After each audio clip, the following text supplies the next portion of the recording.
15 seconds.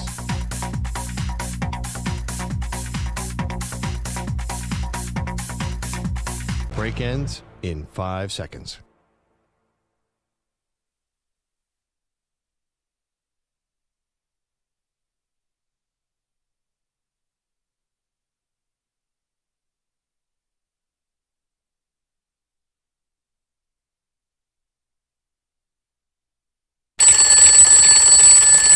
Good morning, DA. How are you? Hello! Hello! Good morning, my neighbor! Get off! Damon Amendolara. Yes, how are you? Yeah, thanks for having me on, buddy. It's a brand new day. Ain't no clouds hanging over me. Something doesn't feel the same. The rest of my life gonna start today. Good morning. Good morning. Good morning. The rest of my life gonna start today. Yeah. Bing da bang da boom dong boom ding. Let the big doggy. DA, great question. All aboard the dog. This is why you do what you do. Yo. Somebody stop me. Have some fun with your marriage. I'm coming to you to be fat. Let me be fat. Look it. There's so many sickos in this country. This is facts. Oink, oink. Ow! Hot and hurt. I like pleasuring myself. This is so dumb. A little more juice. What? I am broken. Good morning. Good morning. Good morning. The rest of my life gonna start today. CBS Sports Radio. Well, as I was saying, when I was listening to the radio, I heard something. And what did you hear? A hissing sound like this. Hey, T.A. Hey, D.A. Let me aboard that mothership. Permission to board that mothership, sir. Well, you know, I had to slide through the intergalactic swag party. D.A., man, beam me up. What's going on, my brother from another mother? Beam me up. You guys are the best. Guys, make it permission to board that mothership. Mothership has connected. And you the man, D.A.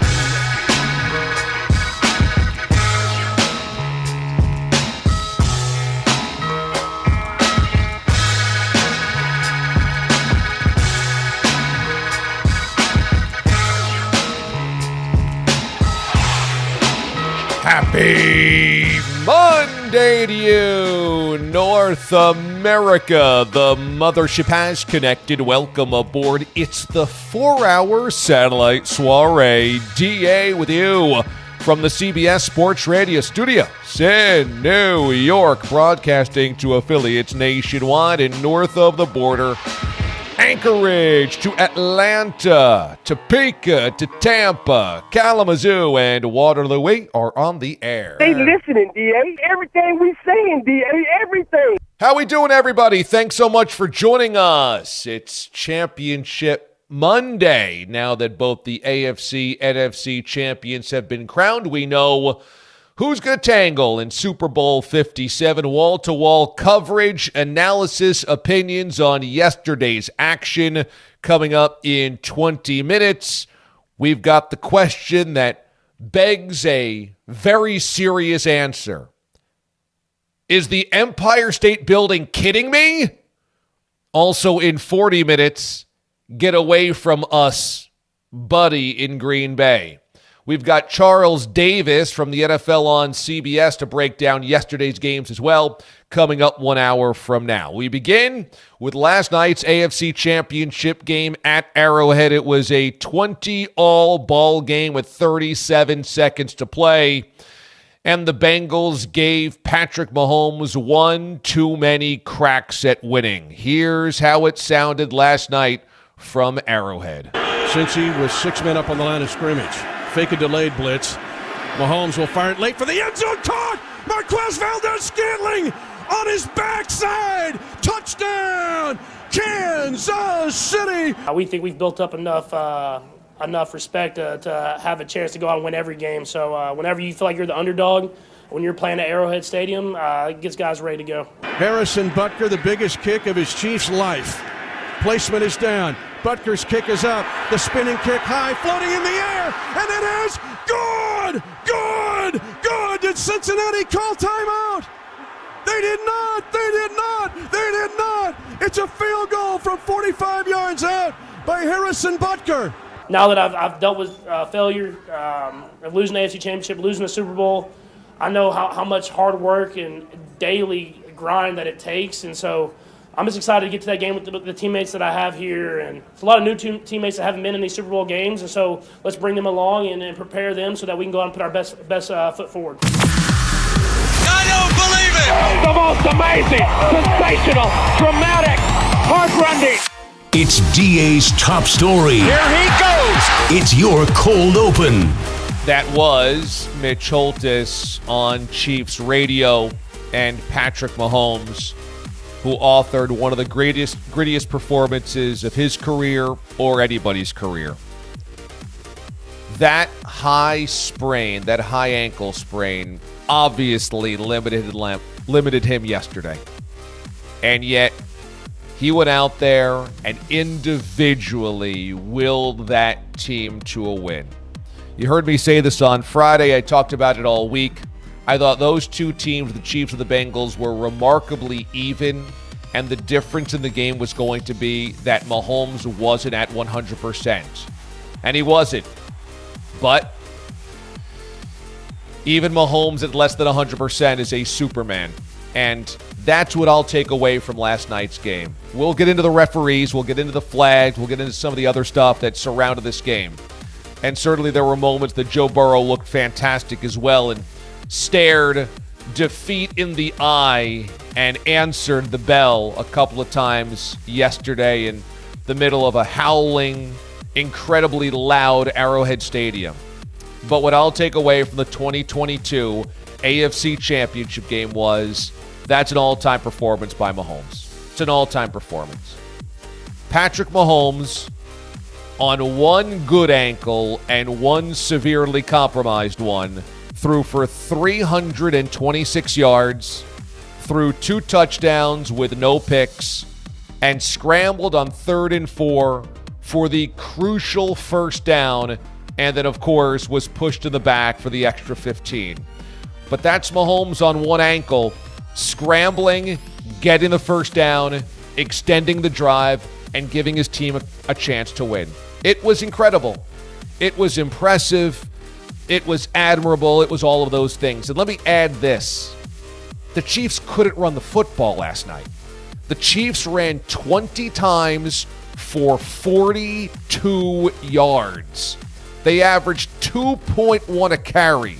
Their longest rush was by Isaiah Pacheco for 6 yards. They couldn't run. They were reduced to a one-dimensional team, and it still didn't matter that Mahomes, even though he had to carry all of the water, was able to do so. You know, it's not shocking because it's Mahomes and he's a modern-day legend already, but it is incredible. It's not shocking, but what can you say? I mean, what can you say? Again, there were certainly enough flags that the officials threw that left you scratching your head, but at the end of the day, what will I take away from last night is that Mahomes just willed his team to a victory, and that was the difference in last night's win for the Chiefs. 855-212-4CBS on Twitter, DA on CBS. I also want to identify Sky Moore's punt return because on the final drive, it's 20-all, and the Bengals decide to punt it back to the Chiefs with 37 seconds to play. It is a huge punt return that rookie Sky Moore takes. He fields it at about his own 20. Momentum pushes him back to the 18-yard line, okay? If he gets no yards there, the Chiefs have to set up shop with only one timeout to play with 34 seconds to go on their own 18. Instead, he gets a full head of steam going, crosses the 20, the 25, the 30, cuts outside, and gets it all the way up to the 48-yard line, almost to midfield. That 29-yard punt return was absolutely critical for the Chiefs to author that game-winning drive. It was absolutely critical. So a great job by Sky Moore. Look, everyone's going to talk about Joseph Ossai's push in the back on Patrick Mahomes. My heart breaks for the dude because you saw him crying on the sideline, but you can't touch the quarterback there. I mean, I hate to see a championship game decided on a flag, and those 15 yards are huge. I mean, the Chiefs had to make another play after the scramble from Mahomes until they got the flag. Without the flag, they had to make another play to set up Butker with a realistic field goal attempt. Getting the 15-yard flag was that play, and so that was gifted to them by the Bengals. Again, is it a terrible flag? Is it the worst penalty in the world? It is not. But you can't do it. I mean, Mahomes is 2 yards out of bounds, then you push him down to the ground, and in most situations, if not every situation, that draws the flag. So the Bengals hurt themselves a couple of times last night. Now, I'm not going to sit here and tell you the officiating was perfect. That's for damn sure. How the NFL in all of its power, in a critical possession on third down in an AFC championship game, has a play unfold, and then we think that the Bengals got the third down stop, and suddenly out of nowhere the officials are like, oh no, we stopped that play. Really? Really? It didn't seem like it, as the entire 22 on the field were executing the play, and then we need the CBS all 22 shot from 3,000 feet up, a blimp shot. Oh, yeah, that little speck running out of the field, that's one of the umpires saying stop the play. Oh, well, that's interesting. I mean, so the refs, that didn't beat the Bengals because ultimately they had to stop them 3 times of that drive and did. They had the sack and then the defensive holding penalty, which extended the drive again, but ultimately the Chiefs had to punt, so it didn't beat the Bengals. But there was some questionable officiating last night. But, at the end of the day, again, this was a Mahomes all-time performance, all-time gritty performance. And I'll say that what showed its ugly head last night was the ragtag offensive line for the Bengals. Especially early, Burrow had no time. He ended up getting sacked 5 times last night. And he threw for 270 yards on 41 throws. To compare, Mahomes threw 326, so 56 more yards on only 2 more attempts. Burrow did not have a lot of time last night. He did what he could with the guys that he had in front of him, but the Chiefs' defensive line took advantage where the Bills couldn't last week. And that's a big part of why the Bengals season ends. I'll tell you this. No offense to Buffalo. No offense to whatever the Chargers may become. No offense to whatever the Jaguars may become. I'd sign up for Bengals, Chiefs, AFC title game every single year. Every year.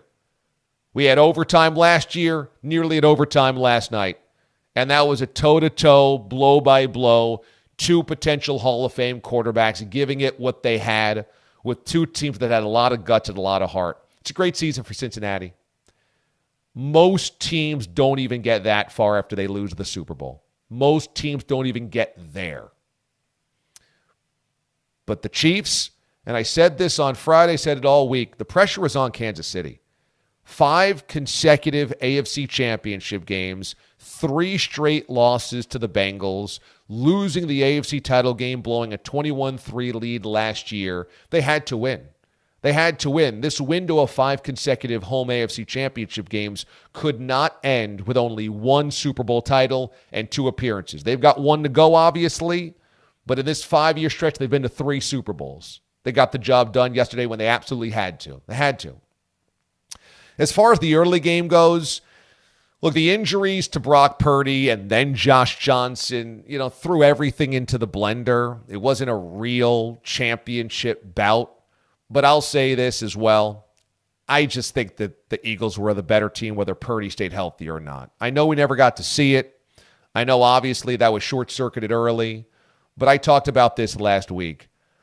I thought that most people didn't remember or recognize how great that Eagles team was all season because the end of the season without Jalen Hurts.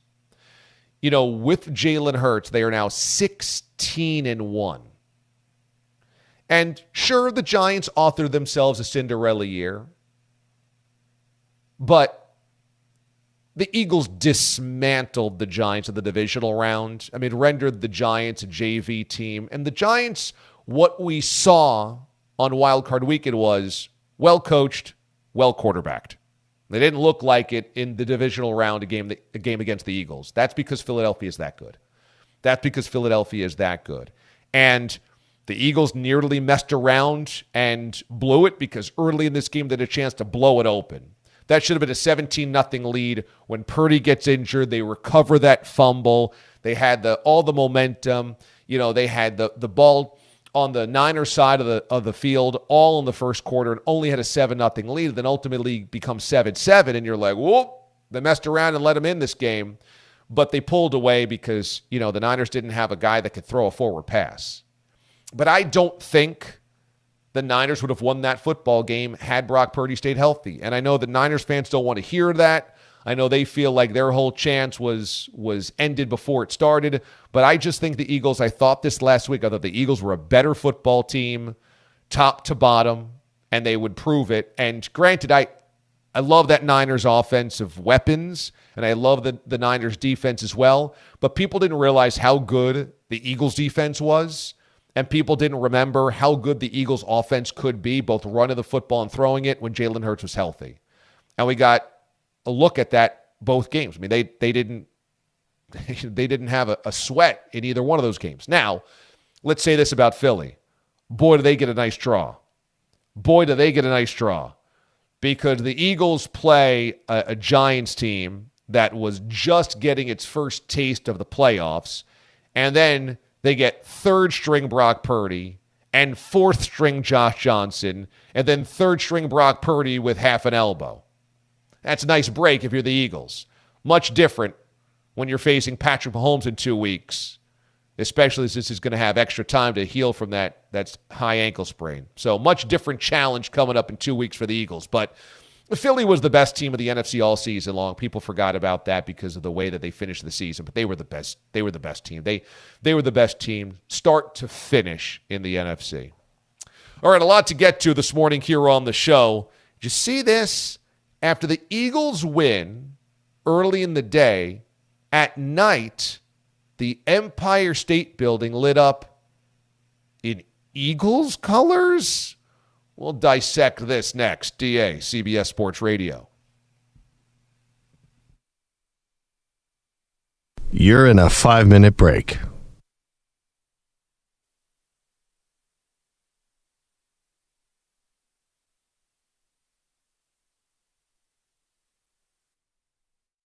To probably get some giggles out of, right, James? James is anxious for this one. It's the 15th and final question. What's the predominant language of Brazil? Is Mraz going to survive? Okay. We're going to reason with ourselves here. You would expect me to say Brazilian, obviously, which would cause giggles. Oh, man. Oh, it's not Spanish. Oh. You know what? No, I'm going to go back to my original methods. Oh, no. Does it get this cold in Japan? Brazil is near. Like 45 seconds. Rio, Egyptian. Holy crap. You're failures! Failures! No way. No way. They're near each other? No way. What other country speaks a different language that's near it? No way. No, there's no... I was going to say Rio-Anese, but I know that that's just the city. Rio-Anese. The two questions were Egyptian, the two answers, and Rio-Anese. Are you okay, mister? I was convinced there's no language you could give me that would make me laugh, and I was dead wrong. What, can I get the real language? The pyramids are in Egypt. Right. That's in Africa. Okay. Okay, and that's where Brazil is. Or not. not. Well, where could it be then? Come on, where is it then? Soundtrack of his life.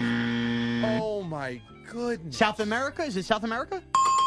Oh, that's why the time zone thing isn't a big deal for the Olympics, then. That would make sense. Idiots. Oh, okay. Do they speak Chile? That's right. Yes, they speak Chile. Oh, that's... You still have to give me the answer. What is the answer? The answer is I don't Portuguese. Ah. Screw you, Portugal! Portuguese. That makes sense. You were There we go. close. That makes sense. I was close. Epic fail, you loser. That is why you fail. Epic fail. I don't know how it could be more shocking to hear something you have heard 50 times, but I'm actually now more shocked than I was at the time. I don't know. Every time I hear it, I'm more shocked. And I guess it's just to pick up on how Mraz's brain works. But the fact that he thought Brazil was in Africa and picked Egypt, basically because that's the only country he probably knows in Africa, is remarkable. To think that he connected the dots that in Brazil they must speak Egyptian. The wheels were off the wagon at that point. I have said this before. Mraz is actually a quick, witty guy, as evidenced by the show. But his actual education is a disaster. And I think that's two-pronged. I think, number one, his commitment level to anything he doesn't want to do is remarkably low for a human being. If he doesn't want to work, he will do the least amount of work, sometimes negative work. And if he doesn't want to learn, he just simply will not. And so I think that's just what happened. But how he was allowed to graduate high school and be pushed through all those grades and then college is a total failure of the American education system. He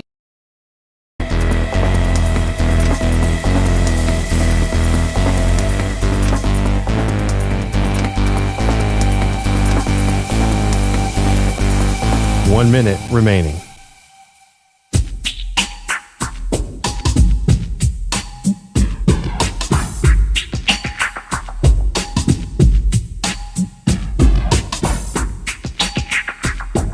$45 seconds remaining.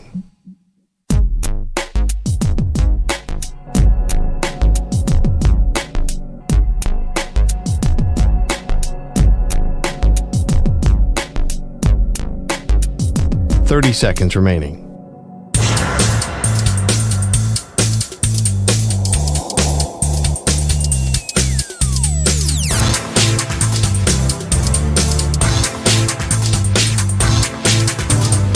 Seconds.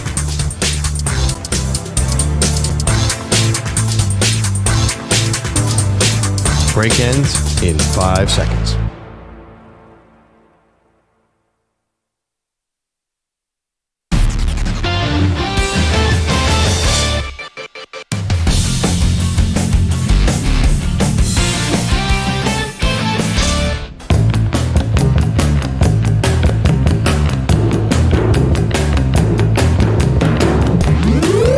Death by Salsa is the least of your concerns. The DA Show on CBS Sports Radio. All right, welcome back. Happy Monday to you, everybody. Remember that there are multiple ways you can listen to the show. You can listen to us at hundreds of affiliates nationwide and north of the border. Also on Sirius XM, channel 158. And take us with you wherever you go by streaming us using the free Odyssey app. That's right. You can listen to us and the rest of CBS Sports Radio inside the free Odyssey app, also the free CBS Sports app. So early in the day was the NFC Championship game. Eagles end up cruising to the victory over the 49ers. And usually the Empire State Building has something thematic to light up with. They've got all those different colored lights at the top of the Empire State Building, one of the most notable landmarks, not only in New York City, but anywhere. And, you know, there's pink for breast cancer awareness, or on Mother's Day, there's mom colors, or Valentine's Day, it's red and white. Around Christmas, it's red and green. You get the point. Thanksgiving, it's brown and orange. They always have some thematic lights. And sometimes they're small, sometimes they're large, sometimes they're obvious, sometimes you got to look them up. But there's a website to see why exactly are the colors that way. And if New York teams win, it'll light up in New York team colors. When the Yankees win, it's blue and white, navy blue and white. In fact, when Rutgers was a thing in football, it was red and white. So Empire State Building, it could get a little creative sometimes. But yesterday, inexplicably, the Empire State Building was green. It was green and white. And the Empire State Building being lit up in green and white was completely bizarre because, why would a New York City landmark light up for a Philadelphia team? Especially a Philadelphia team that beat the brakes off the Giants a week earlier. So you see the green and the white and you're like, well, that can't be for the Eagles. It's just kind of coincidental. This must be like it's Evergreen Tree Day or something like that. Be kind to Turf Day. And instead, the Empire State Building tweets out a picture of the green and white lights and says, "Fly, Eagles, fly. We're going green and white in honor of the Eagles' NFC Championship victory." I'm stunned to a news. Mraz, how did you feel as a Giants fan in your own city when the most significant building in town is celebrating the Eagles? It bothered me to no end because they did this when the Eagles went to the first They Super Bowl. did? So this is actually an annual tradition. They light up the two colors the nights of the championship game. They've been doing this the last 10 years. But I guess the problem is the last time they did this, there was no tweet with the "Fly, Eagles, fly," which is what set everybody off. This is just so ridiculous at this point. You can't be doing it. And look, we talked about the Philadelphia stuff last week about going in there and you're afraid for those fans or whatever. New York and Philadelphia people are not that different except for this. We're just so inviting. Why would Eagle fans or anybody, be scared to come play at the Giants or anybody go to Yankee games when in the end, hey, we're supporting your team. We're lighting up our buildings. It's absolutely ludicrous. And do you want further? For her 100th birthday, the Empire State Building declined a request to light it up blue and white to celebrate Mother Teresa back in 2010. We won't celebrate Mother Teresa, but we'll celebrate the freaking Eagles in New York. Get lost. Mother Teresa's official colors are blue and red? Blue and white. Blue and white. Yeah, I guess that's a religious lighting situation, but there was a big story that's being shared around this morning that the Empire State Building in 2010 declined that request, wouldn't give a reason. Mother Teresa at 100, we couldn't light it up in honor of her, but we can light it up in honor of, Jalen Hurts and the Eagles? Are we kidding me? This is humiliating. And I know you want to be even-handed. I know if you're the Empire State Building, you don't want to play favorites, but it's okay to play favorites.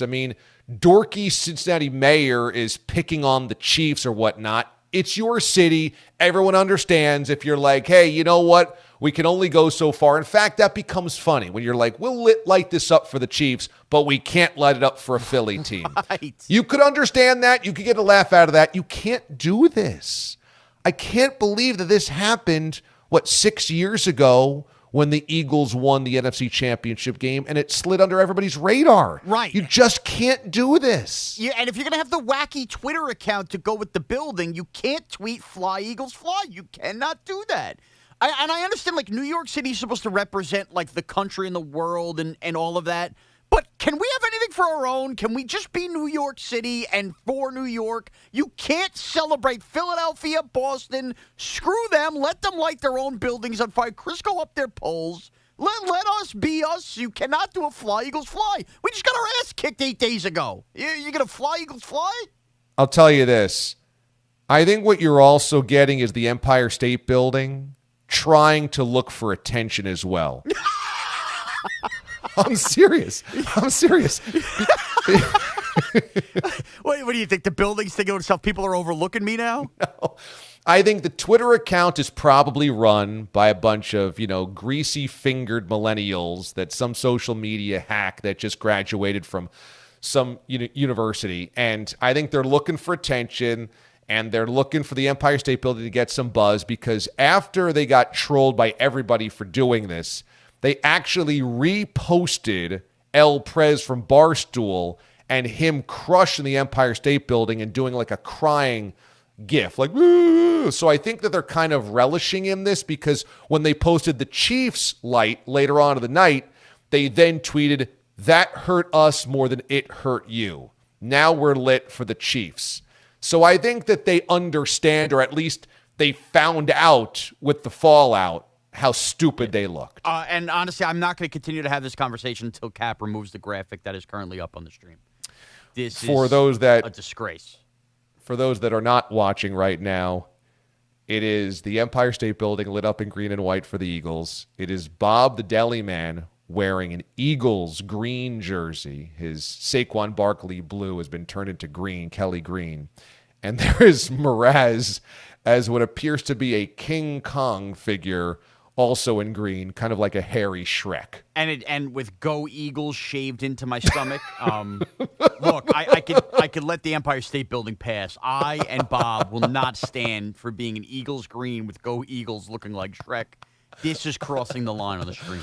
Also, I guess I didn't realize this, but before the Giants and Eagles played in the wild card round, or the divisional round rather, you said the Eagles are your most hated team. It's traditionally the Cowboys. Everybody hates the Cowboys, all places, but especially in the NFC East.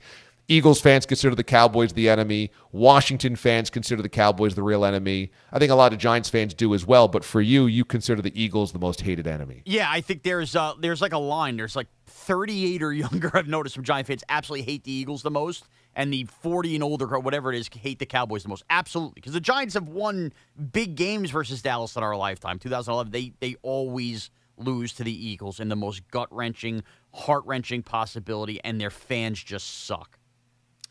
What was your take on the AFC title game?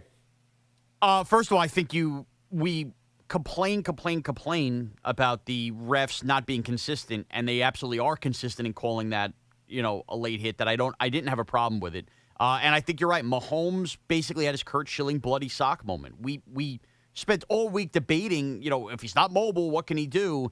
And he didn't blink, didn't flinch, even when they weren't capitalizing on touchdowns. I absolutely think for a guy that's already won a Super Bowl, that is Mahomes' greatest singular game achievement was last night. I mean, last year's divisional round against the Bills is pretty special as well. Yeah. 16 seconds going down the field. But high ankle sprain. In terms of a full 3 hours of just gutting it out. Because, last week we talked about whether they were faking his health status or not, keeping him off of the injury report, and he was kind of like protecting against anybody noticing his limp, and they only allowed reporters and media and cameras at practice for a short amount of time, and during that time, he never really ran on the ankle. And I think what we found out was we were right, we were validated. He definitely was not 100%. He was probably, 75, 70, something like that. But 70% of Patrick Mahomes, with his desire, his guts, and his heart, was good enough to win last night. That was pretty remarkable, wasn't it? Yeah, not only that, losing all the receivers he lost early in the game as he's gutting it out with an injury, and none of them are on the field, from Juju Smith-Schuster to Kadarius Toney to Hardman. I mean, that was incredible. I mean, having to run out there with Sky Moore, and by the way, Travis Kelce playing with a bad back. I mean, he just carried them on one leg, literally. It was incredible to watch. Yeah, he is a living legend already. I mean, I think we all know that if he just retires after the Super Bowl, he would definitely be a Hall of Famer, first ballot 5 years from now. But what we're watching at 27 years old is one of the greats of all time in his prime doing extraordinary things. And don't think none of us noticed last night your tweet about this classic game where we're so focused on everything that you had to throw in the singular word, the game is played on grass, too. We noticed that. Who's we? Everybody in the show. When you tweet that I out, didn't notice it. When you tweet that out last night, wow, this is the way it's supposed to be, cold weather, and we're all with you. Cold weather, great quarterbacks, and then you threw in grass. Did the grass at Arrowhead make that big a difference with Mahomes? Yes, it did. Yes, it did. Added to the game for you. Yes, it did. It did, and I'll tell you why. We've had AFC championship games at Indianapolis. We've had NFC championship games in St. Louis in the Dome. We've had playoff games in Atlanta. Every time there's these domed stadium games, last year in Los Angeles for the Rams, it's such a bummer because it's antiseptic and it's sterile and it's on artificial turf and the lighting is always weird in domes, and I just hate it.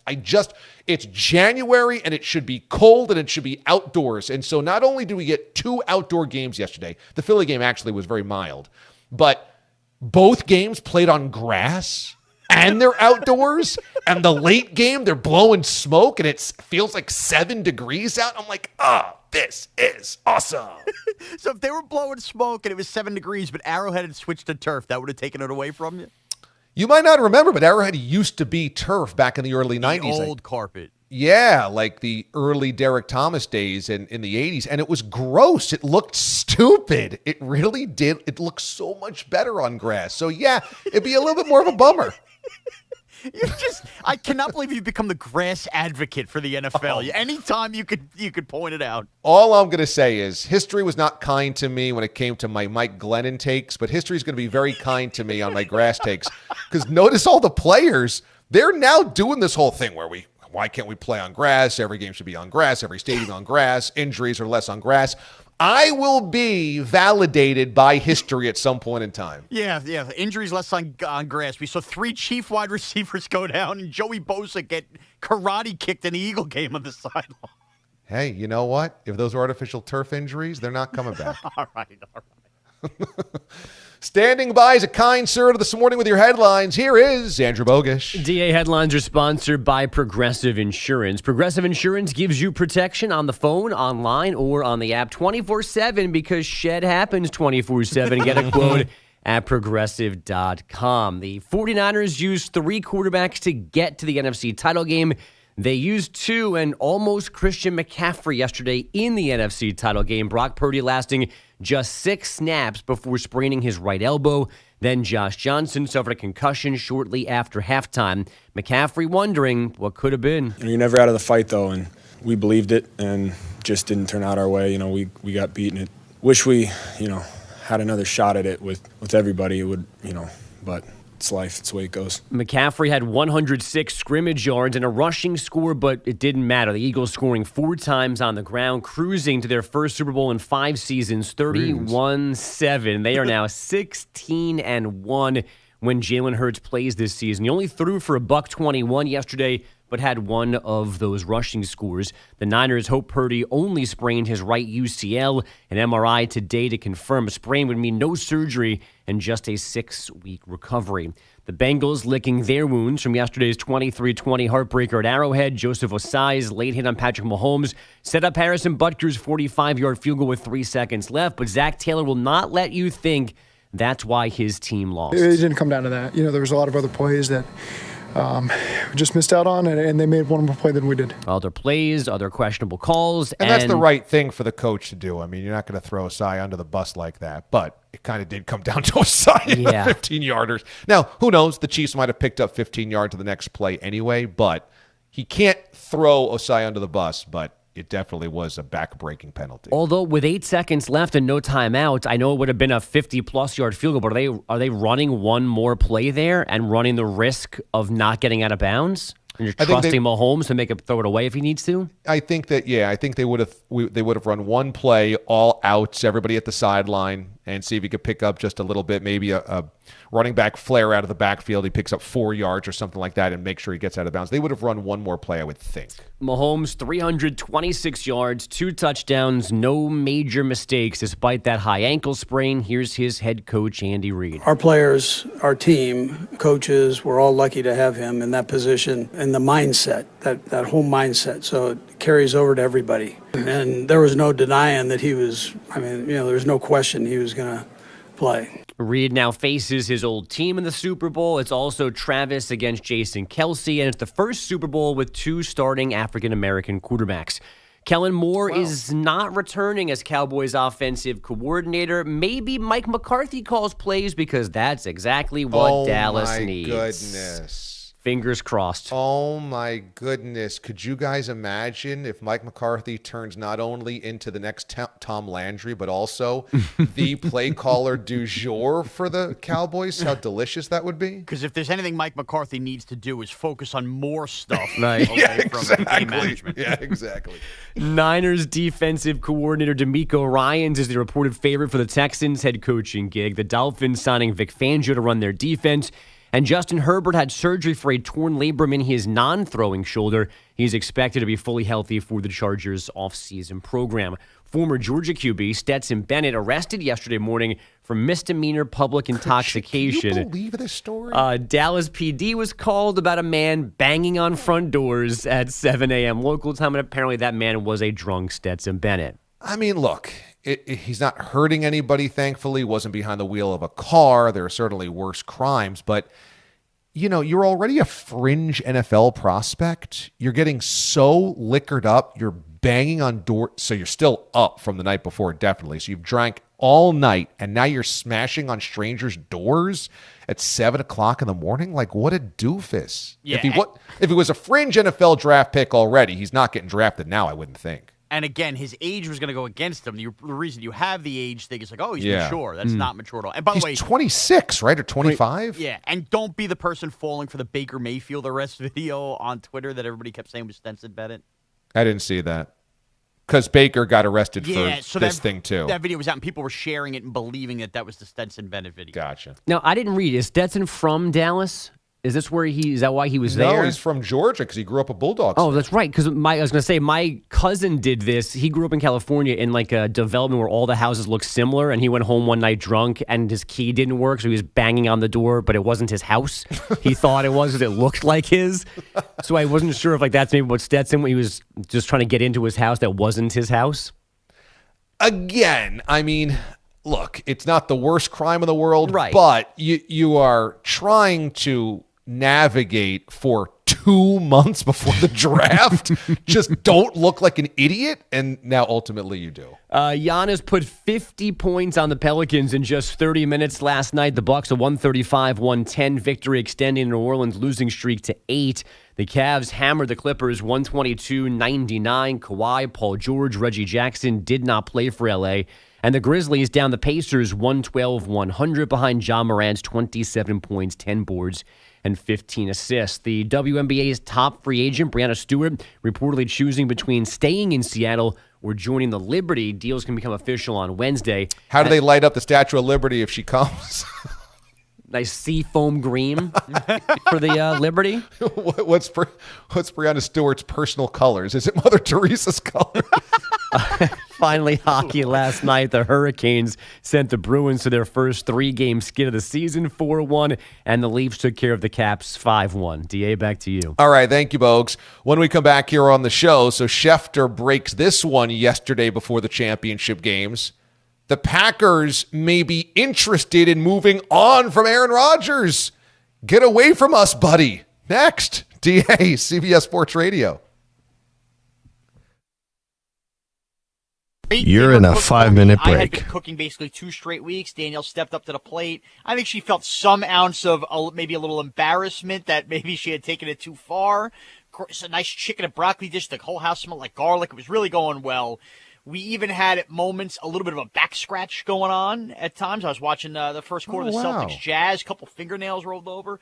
But then things really went downhill, DA, when a phone call came from my mother-in-law to Danielle, who had been monitoring the Facebook page to tell her daughter, did you really call Sean ugly? And did you see that you were getting crushed on Facebook?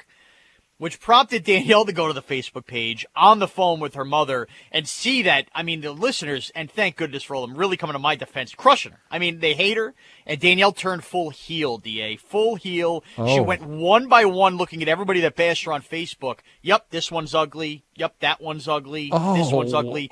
She has called everybody who defended me ugly. And then she turned to me after watching the video and said, we need to get a couple things straight here. And she wanted to clarify that she claims she never used the word ugly. She used the word hideous, which she thinks is a nicer way of saying ugly. I said it is not. I think that is much worse. I don't remember her using the word hideous, but she is taking the claim that it was the word hideous, which is much nicer. And she said, look, I don't know what to tell you. You need somebody to be real with you when you shave this off.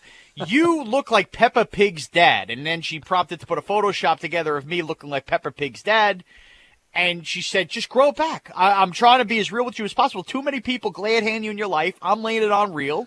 And that's what led to it. So I think the Facebook page really ignited fire, and she has turned heel. She's out after everybody, DA. Well, let me tell you, she is right that you probably get coddled a little bit too much by your family. You can do no wrong in your mom's eyes, in your dad's eyes, and you constantly have their support no matter what, and they come rushing to the defense of you, so much so that your mom actually messaged me on Facebook for being too mean. So I could see where Danielle's coming from, but whether she called you ugly or hideous, those are two rough words to hear from the person that chose to marry you. And you got to appreciate Danielle just going full heel here and just not caring, like doubling down on, I only called you hideous. I mean, that's quite the defense there. So I was thinking about this, and I said, boy, I feel for Mraz. Like, again, this is something that you should not ever hear from a loved one. I can't believe how hideous you've become, or I can't believe how ugly you've become. So I decided to buy something for you, Mraz, to maybe cheer you up a little bit. Pete, cue the music. At spring training, there are a smattering of fans all across the Grapefruit League and the Cactus League. I can't be in St. Lucie, Florida to watch my beloved Mets at spring training. So I decided the next best thing was a cardboard cutout. And that cardboard cutout is of you, Mraz. At every Mets spring training game, there will be a Mraz cutout for the low price of $44. There is Sean Mraz at every Mets spring training game. A smiling Mraz wearing the Mets hat. I'm a Yankee fan. What are you doing? Wearing a Let's Go Mets t-shirt. You can check the simulcast right now. I had a picture of you wearing a Mets hat and a Let's Go Mets t-shirt with a thumbs up when we went to a Mets game a couple of years ago. I figured this is the perfect time to unveil this at spring training. I'm a Yankee fan! People are going to see this! I have family in St. Lucie! I'm going to look like a fraud! I'm going to look like Jim Murray! You don't do this to people! You are Jim Murray. What are you owe him an apology. Are you nuts? I have a reputation to uphold! You want to get me something? Give me a freaking cookie in the mail! Send me a deep dish from Chicago! You don't put me in Met gear at the Met games! You were in Mets gear. You wore this willingly. It's sacrilegious! You can't do that! You can't do that to people! Why would you do that? What are you laughing about? You know I'm a Yankee fan! You look so happy in that picture. Yeah, okay. I was 17 beers in and I've had 14 meals around Citi Field. You caught me at a vulnerable stage. You don't send that down to St. Lucie. Now Keith Hernandez is going to see me looking like a thumb thinking I'm a Met fan every game.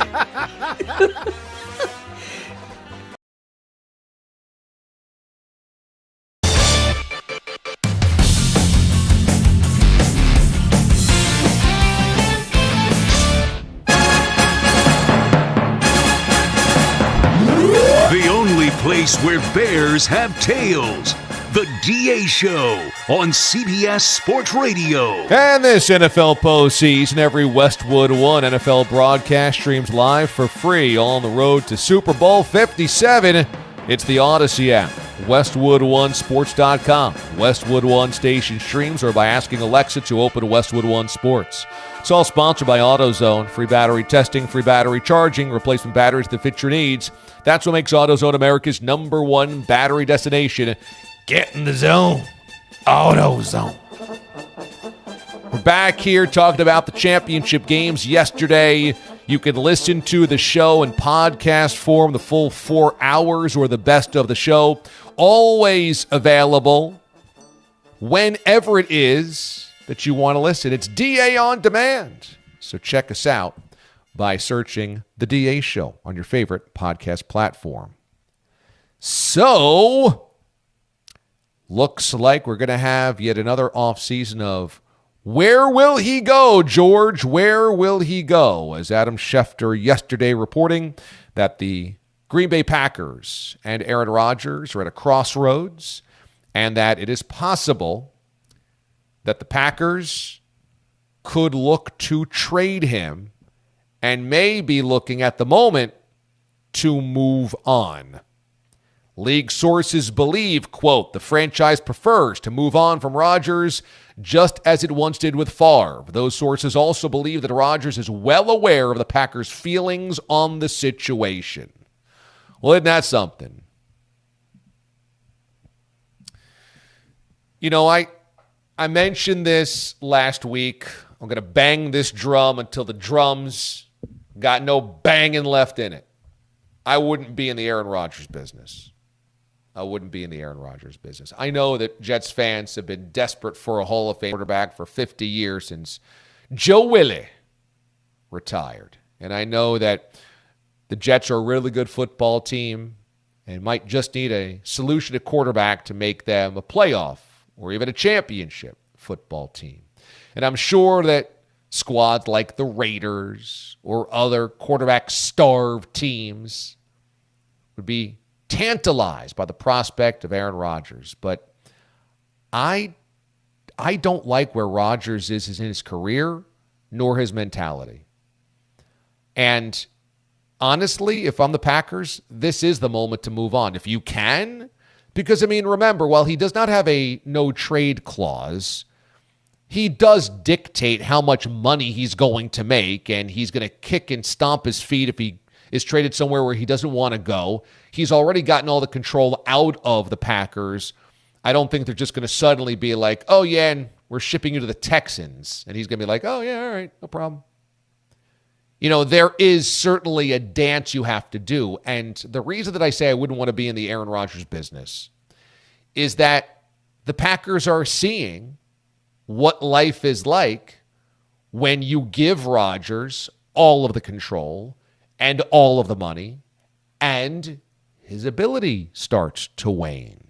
You know, he won the MVP in 2020. He won the MVP in 2021. They were the 1 seed in those years. They were the bye in the NFC. And if you're getting the top seed and home field advantage and you've got an MVP under center, you know what? You deal with it, right? You bite your tongue and you deal with it. But if you miss the playoffs, and if suddenly your quarterback becomes maybe the 9th best quarterback in the NFL, now suddenly you don't have that appetite anymore.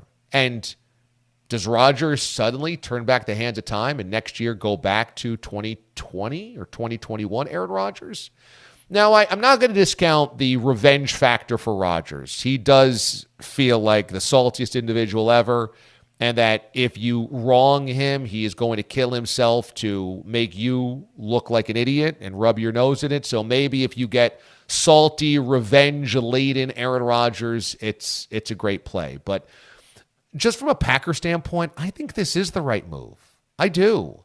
I think last year was an eye-opener of, okay, we're not the best team in the NFC. We weren't even a playoff team in the NFC. And we think that Rodgers is not getting better, he's getting worse. So why do we still be held at gunpoint by Rodgers when we can start on Jordan Love? It's a natural break here for the Packers. Let's just say they had made the playoffs in Week 18, beaten the Lions, and then went on a little bit of a run. Let's say they were playing last night in the NFC Championship game, or they were a dangerous team. I guess they would have played, the Eagles in the divisional round if they were the last team in. But let's just say that Rodgers suddenly looked great Week 18, blitzed somebody in the wild card weekend, goes to Minnesota and wins that game, or goes to San Francisco and wins that game. And then you have him divisional round weekend and he performs really well as well. Let's just say they made a bit of a run. Now suddenly you're like, well, do we bring back Rodgers? Can we really cut bait with him right now? That was kind of a thrill season, thrill ending at the end. Instead now, disappointing season. He played poorly when it mattered most in Week 18. And he may want to leave. Fine.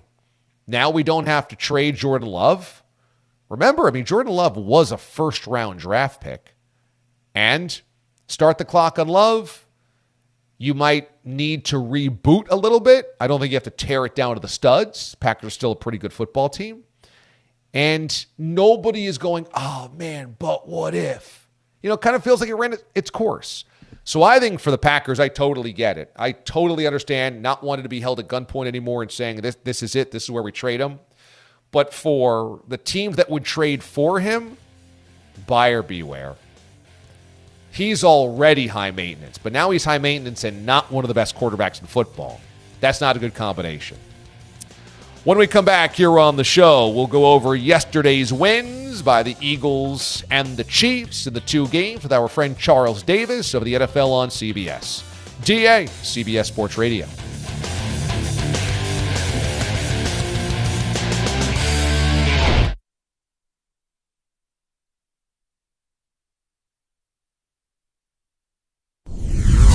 Mraz, how would you feel if Taylor grew up and didn't like mashed potatoes? I feel like you would be devastated as a parent. Up for adoption. 11 years old, DA, I had a prank played on my parents and my aunt at my aunt's house on Thanksgiving because they know how much I love mashed potatoes that they forgot to get mashed potatoes. And I stormed out of Thanksgiving and walked down the block hysterically crying that I'll never get that Thanksgiving back. This is a true story, my Aunt Pat's house. And it turned out that it was just a giant prank. They knew how dedicated I was to mashed potatoes at a young age. Wow. That I thought Thanksgiving at 11 years old was completely ruined. This was the Thanksgiving of 98 or 99, I believe. You need professional help. You should have talked to somebody about these issues. This is not healthy. So you're telling me in the late 90s, early aughts, there was the devastating, infamous Thanksgiving where you were tricked into thinking there was no mashed potatoes. Yeah. And you were pummeled with a flour sock on back-to-back Halloweens. Right in the midst of that Yankee dynasty. It was brutal. You left the house crying. Crying. Tears. Full-fledged tears. I have no problem admitting this. I did everything else in my life. They said when they put the Thanksgiving, it was a long con by them. They put everything out, and I was looking around like, where's the mashed potatoes? And my aunt got up, and she was like, oh, no, I forgot to get potato. And, like, everybody was in on it because they know how much I love them. I was such a fat, pudgy kid. And I said, what are you talking about? You forgot them. And, like, Thanksgiving to me was ruined. I started I hyperventilated. I had to walk out of the house and go down the block just as dinner was served. And they all obviously were hysterically laughing behind because they knew once they stormed out of the house, they had to find me 2 blocks away and bring me back and tell me it was a prank. So, yeah. And no one thought, like, maybe this is too serious? Like, we should maybe not make fun of this and talk Sean through these issues? Oh, Bogus, I think that, like you said, I need psychological help. I think they were hoping that I would realize how ridiculous I'm being over a fat, starchy food. But, yeah, I lost my mind, man. It, like, scarred me for a little bit. Obviously, I celebrated with the mashed potatoes when I got back when they pulled them out. Why is Sean crying over mashed potatoes? Let him storm down the street. You guys can ask my mom next time you see her. Absolutely true story. I can't tell you. I'm not allowed to speak to her. I hesitate to dig too deeply into this because it feels like this is a real can of worms here. Don't hesitate. But have you ever thought about what emotional connection you had to to a side? What type of emotional connection did you have to a side dish which would force you into tears and running away from home? DA, my problems with food have been well documented. I'm well aware that I have bad emotional. This was very early in my life, and it explains a lot about what you see with when I spill over and pop buttons on shirts. But to me, I'm sentimental, DA. Thanksgiving, like I'm one of these. Okay, Thanksgiving, it has to happen, right? I have to have mashed potatoes, have to have stuffing, I have to have turkey. And to me, even at an early age, I realized if you rob me of one of those things on that day, I will never get that day back. So it fundamentally ruins the day. So let's just clarify here. The day, which is supposed to be about family, as you said, and being together, yes, is fundamentally ruined because one of the side dishes isn't available. That being together with the family is only being together with the family if your food is in order. That's right. And that's why today you might see me or on Thanksgiving when these people love peacocking and bragging about how they're having steak or just lasagna. Or like, you know what I mean? Like, you know when people go off the grid and they pump their chest out like, this is what we have for Thanksgiving? Why I get so passionately angry, because I can't imagine, being a boyfriend or a girlfriend or somebody coming into that house and knowing like, oh, I don't know what I walked into, and Thanksgiving's been ruined because I don't have mashed potatoes, stuffing, or turkey. Like, that was the original big three before there ever was Garnett, Pierce, and Ray Allen. So to me, like, that 11 years old, I was aware enough to know that ruined the day fundamentally for me, and I never forget it since. So to hear most kids not like it, it's terrible. You say you were aware enough. I mean, I think you were just dysfunctional enough to believe that had somehow ruined. What happens if you didn't have you evolved emotionally to where if you didn't have mashed potatoes now, you would consider it would be okay? I wouldn't cry. I'd be very annoyed, and there's no doubt the next morning I'd wake up, go to the supermarket, and like have to redo it Thanksgiving on Friday. There's no doubt I would do that. Wow, yeah, so we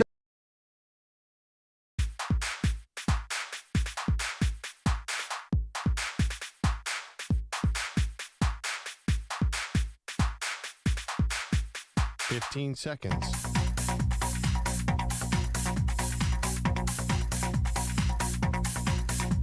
Break ends in 5 seconds.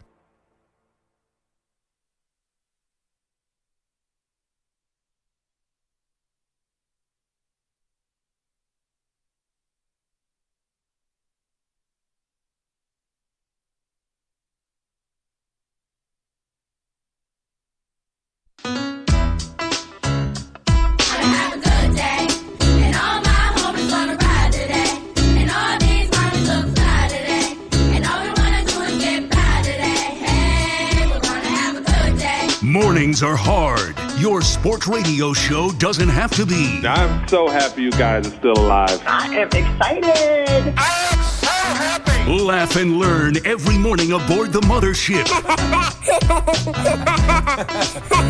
Ooh. Have a good day. And all my homies gonna ride today. And all these mommies look fly today. And all we wanna do is get by today. Hey, we're gonna have a good day. It's gonna be a good day with DA. Hey, duh. I do love the duh. Happy being alive day. Mornings on CBS Sports Radio. Yeah. Yeah! Happy Being Alive Day, everybody. Thanks so much for joining us. The DA Show emanating live from our CBS Sports Radio studios each and every weekday morning, 6 until 10 Eastern Time. And we always invite you to watch on the simulcast. You can watch us at watchda.com. You can also watch us on Twitch or on YouTube. Find the CBS Sports Radio channels there. Joining us here on the show is one of our favorite guests, friend of the DA Show, NFL analyst for the NFL on CBS, our friend Charles Davis. Charles, good morning. DA, good morning to you. May I ask you a couple quick questions? Yes, sir. Or at least one key question. Yeah. The bumper music there, absolutely love it. Nice. You had it before the commercial took it, correct? Yes, that's exactly right. We've had this now for a couple of years, and the commercial heard the DA Show and definitely stole it. No question about it. The second thing isn't a question. It's much more of a, I just wouldn't need to get this in, and please bear with me. The loss of Billy Packer, my sympathies to him, to his family. His family has done exceptionally well in our business. You know, his son Mark with ACC Network, his son Brand, a big-time producer. And it was interesting because he did the 34 Final Fours. He was an all-ACC basketball player, exceptional analyst, the whole deal.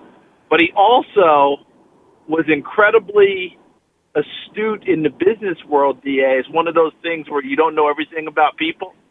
Where Billy Packer would find and have, I don't even know how you describe it, the patent would hold the rights to the most obscure things that are happening in the sports world. Wow. So it was kind of like, I guess when people would sit on the .com things or sit on sites just in case it would come up. Remember when Pat Riley, when the Lakers went for three-peat, and I think he trademarked that? Yeah, and then so at the same time, he trademarked 4 Ward in case they went 4 in a row. Right. So Billy Packer had putt-putt. Really? And the National Putt-Putt Championships, those were his. And for a while, he was actually the commentator analyst on the Putt-Putt Championship. Wow, I did not know that. And the crazy part about it is when I was working for a living at Disney, we were trying to get all these different events for Disney's Wide World of Sports, and I was checking out cricket. And, let's face it, the average person doesn't know anything about cricket, and I'm below average. Okay, I'm not Gary Steeler here. Right? I'm not from the community where everybody's above average. I'm below average, and so I'm researching. I said, cricket, this would be awesome. So I'm actually working with groups to do a friendly in the United States. We're going to put it on TV, the whole deal, and I get a letter from Billy Packer saying, "Hey, I heard you're into doing this, blah blah blah. Just so you know, I hold the rights to all cricket on TV in the United States." So wow. If you want to talk, you call. And I called him, and he came to Disney, and we had a meeting and the whole deal. So it's just one of those things. You think you know everything about a person. We all know Billy's persona, and he was exceptional, and we're going to miss him, and we've missed him ever since he retired from calling Final Fours. But how about that other side of Billy Packer? Yeah. And I'm telling you, D.A., any sport you could think about that'd be obscure, I will almost bet you my last dollar. At one point, Billy Packer had the rights to it. If you wanted to be Evel Knievel Jr. and jump your bike across the ditch, I'll bet you he owned the TV rights to that in the United States. Wow. Billy Packer. Niche sports squatter. Who knew? How about As that? Charles Who knew? Davis joins us for the NFL on CBS. How would you describe Patrick Mahomes' night last night? Exceptional and beyond. I feel like Buzz Lightyear to infinity and beyond because of what he went in and how he went into it. Did he make every play he would normally make? The answer, of course, was no. There were a couple where he just couldn't mash the gas in terms of turning on the bad ankle and going, sometimes we saw that one play where he went to his left and made the play and paid for it with a lot of hobbling afterwards. Yep. But the idea that he went into it, and our colleague Tracy Wolfson reported before the game, he didn't even take a shot. He went into it and said, "I'm going pure. We're not taking a shot. We're not numbing it up. We're going." Beyond exceptional, and then the last run. Come on, man. I mean, we could make movies that don't have that kind of dramatic to it.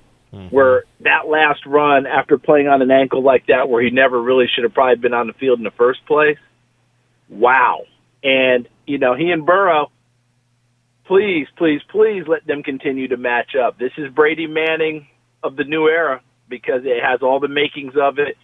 And let's be honest, somewhere last night, Patrick Mahomes, in a quiet moment, probably to himself, that huge sigh of relief. I don't have to hear about the fact that I can't beat Joe Burrow anymore.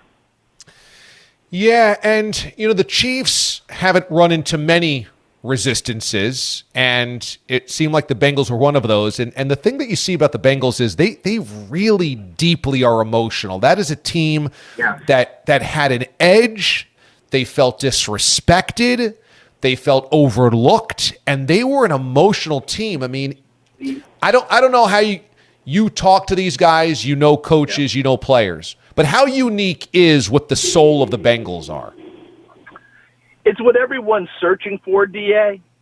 And a lot of people preach, but probably ad nauseum, and it loses its effect for a while. How many teams have you known in your career, in your lifetime, that as soon as the season ends and they didn't get where they wanted to, the T-shirts printed unfinished business? How many teams have you known? Us against the world.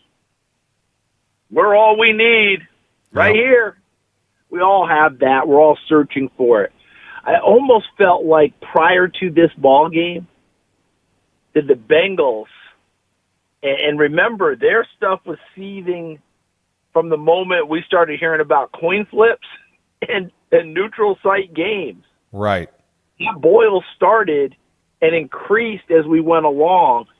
It almost flipped by kickoff to where the Bengals became the trash talkers, right? The ones who became the bullies, and they actually flipped Kansas City into an underdog role. which was one of the wildest things I saw in a very short amount of time, because they were so transfixed on, wow, we never should have had to be in this spot in the first place, and boy, the league got bailed out because Buffalo got beat. Otherwise, we'd be screaming about a neutral site and blah, blah, blah, blah, blah. And then, of course, now it became Burrowhead Stadium. And you don't really – and that I hadn't heard before from Cincinnati. Maybe Eli Apple. And, of course, he went way over the top with, you guys enjoy Cancun and got himself into some trouble with the number 3 involved with it, blah, blah, blah, blah, blah. And he plays well at times, but not of a level where he should be the master trash talker, if you understand what I'm saying. Yeah. And I just felt like it got to that point, DA, that by kickoff, Mahomes' injury had actually switched Kansas City into a little bit more of an underdog role. And I thought Tony Romo did a nice job in the open, saying it almost freed up Patrick Mahomes to just go play, because now people are expecting less of him. Charles Davis, the NFL on CBS, joins us this morning on the show. In the early game, you had the Niners lose Brock Purdy, go to Josh Johnson, lose Josh Johnson, go back to Brock Purdy. We were wondering who the emergency QBs were. They were talking on the broadcast about how Christian McCaffrey might have to take snaps. Is there a way for the NFL to alter the third quarterback rule to where it didn't count against the active roster so that doesn't have to become a thing? It's not that hard. We had it before, even in our lifetime, DA. You had the third quarterback who was active for the game, but if he was used, I believe the first quarterback was now dead for the rest of the game. So in other words, you couldn't all of a sudden manipulate your lineup, bring your third quarterback in, and like in today's world, you bring in Chris Streveler to run the option and send him back to the bench. Taysom Hill becomes your third quarterback and does some stuff, and then you bring your starter back. The rule was there for what we had yesterday, strictly emergencies, break glass just in case. And that's what we had. Why can't we have that again? And I was talking with Coach Marvin Lewis last night, and he had mentioned everyone's worried about that third quarterback, and if you expose him to waivers, people will poach him.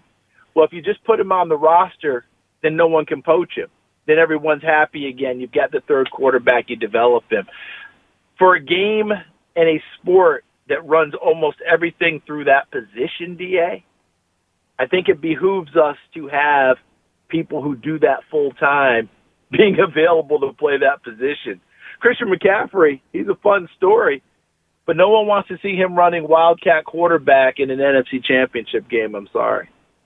Yeah, that's well put, and it struck me watching yesterday, if the NFC Championship game could feature a really good team with a really good roster build in the Niners that didn't have a quarterback that could really throw a forward pass by the fourth quarter, then it puts on display how difficult it is to play quarterback in the NFL, does it not? I mean, the degree of difficulty at that position is just insane.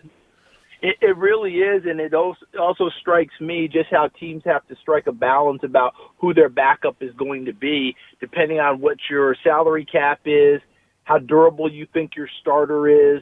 Do you have certain positions you have to emphasize? So maybe I go with a lesser backup here. Remember all those years when Russell Wilson was tremendous in Seattle? You couldn't name his backup for the vast majority of it. And it never came into play because Russell Wilson, even hurt, found ways to play. Remember that one year they went 9-7? I think the trainer pretty much lived with him. The athletic trainer, because he was getting him ready to play every week. I realize people want to punch on Russell now because of the high knees on the tray, but this guy did everything possible to be ready to play every week and kept getting beat up and found a way. But like Austin Davis was his backup, and you just knew that if it went down the tubes, you were dead. And I remember asking I don't want to use his name because I don't have his permission, but an offensive coordinator in the NFL, prominent, okay, DA, like if I mentioned his name, everyone would know who it is. He's coaching a superstar quarterback, elite quarterback. And I said to him one time, hey, what do you do to get reps for your backup? And he looked at me and said, what do you mean reps for my backup? I said, during practice, what do you do to get reps for your backup? And he said, look, you see that guy over there? He's my superstar. When he plays, we have a chance to beat everybody, okay? And he said, if I play that other guy, we are blanked. And he looks me dead in the eye and he goes, let me tell you something, Charles. I don't coach blanked. And that was the end of it. And so when people ask the question during the season, why are the starters still in the game? A lot of guys are just like, that's what we do. That's what he gets paid to do. He plays. And it's a very strange deal. When I'm talking about when you're up big or you're down big, you'll see starters playing. How many times do you come away from the weekend and go, why is he still in the game? I've asked Bruce Arians that. I've asked other coaches. A lot of them just kind of look at me like I'm the one crazy for asking the question. But that offensive coordinator told me everything you need to know about this league. People believe in their starter. Not many believe in their backup. And if you get a Nick Foles situation, you're just fortunate because most people don't have that. Finally, both of these rosters have gone through really interesting evolutions. For the Chiefs, it's 5 consecutive years that they've been knocking on the door in the AFC Championship game, and Tyreek Hill out. Here comes MVS. Here comes Juju, etc. For the Eagles, they were in the Super Bowl 6 years ago, and this is a completely different team for the most part, different coach, different quarterback. Which of the two roster manipulations is more impressive to get here? Is it the Chiefs keeping this thing rolling after 5 years at this level, or is it the Eagles turning it completely over and getting back to a Super Bowl? DA, they're so different that you got to praise them both. And I know I'm riding the fence on it. I don't mean to do that. But when you're at the top of the mountain and you stay up there, how many times have you talked to a GM, a coach, an owner, and all they talk about is just how difficult it is to stay up there once you've gotten there? They've often talked about the climb up there is easier than staying there. Well, Philadelphia had to revamp everything. Very few guys left on the roster that won the Super Bowl, right? As you mentioned, different coaches have different quarterback, all that. To be able to do that, but they remained contenders throughout. That was the kicker with Philadelphia. It wasn't like they went away and went 4-12 and then said, okay, let's get back into it. They were still contending for playoffs. They were in the playoffs. Nick Sirianni's first year, maybe the worst press conference we've seen as a head coach being introduced. He gives that big speech in the middle of the season about flowers and geraniums and this, that, and everything, and everyone in Philadelphia is clowning him. Yet they took off from that point on and really haven't looked back. That team has grasped onto him now, and I think they talked about in the broadcast yesterday. He actually has referred back to that. One thing about Nick Sirianni, he does not mind admitting his mistakes to his team, and I think that endears him to them. Like they have a thing where when they make a mistake, they put the player's number on the play. 87 made the mistake. 72 made the mistake. Do you know that in the course of that film study, there will be times where it'll be DC on the film? It means defensive coordinator made the mistake. HC, head coach made the mistake. The team looks at these guys and goes, hold it a second. They're willing to bear themselves in front of us and not just take us down. And you can see it in how they play and how they produce. They are legit. Like, he has the buzz phrases and all, like all coaches have, but this team has truly grabbed onto them. I've been around them enough to have seen it with my own eyes and believe it. Charles Davis from the NFL on CBS is our guest this morning on the show, breaking down the AFC, NFC championship games yesterday and anecdotes and factoids about the late Billy Packer. I mean, this is why you have Charles Davis on the show, because he can do it all. A Renaissance man here. Thanks so much for joining us. Great conversation today. Always appreciate our time together, man. Thank you again. Appreciate it, DA. And on the way out the door, I have to praise Marquez Valdez-Scantling, MVS. He was exceptional yesterday. To me, the best game he's played as an NFL player. Because I don't ever watch a game or go into a game and expect him to play a clean game without some drops. And he made some really difficult big-time catches when all the rest of the receiving corps was dropping around Patrick Mahomes.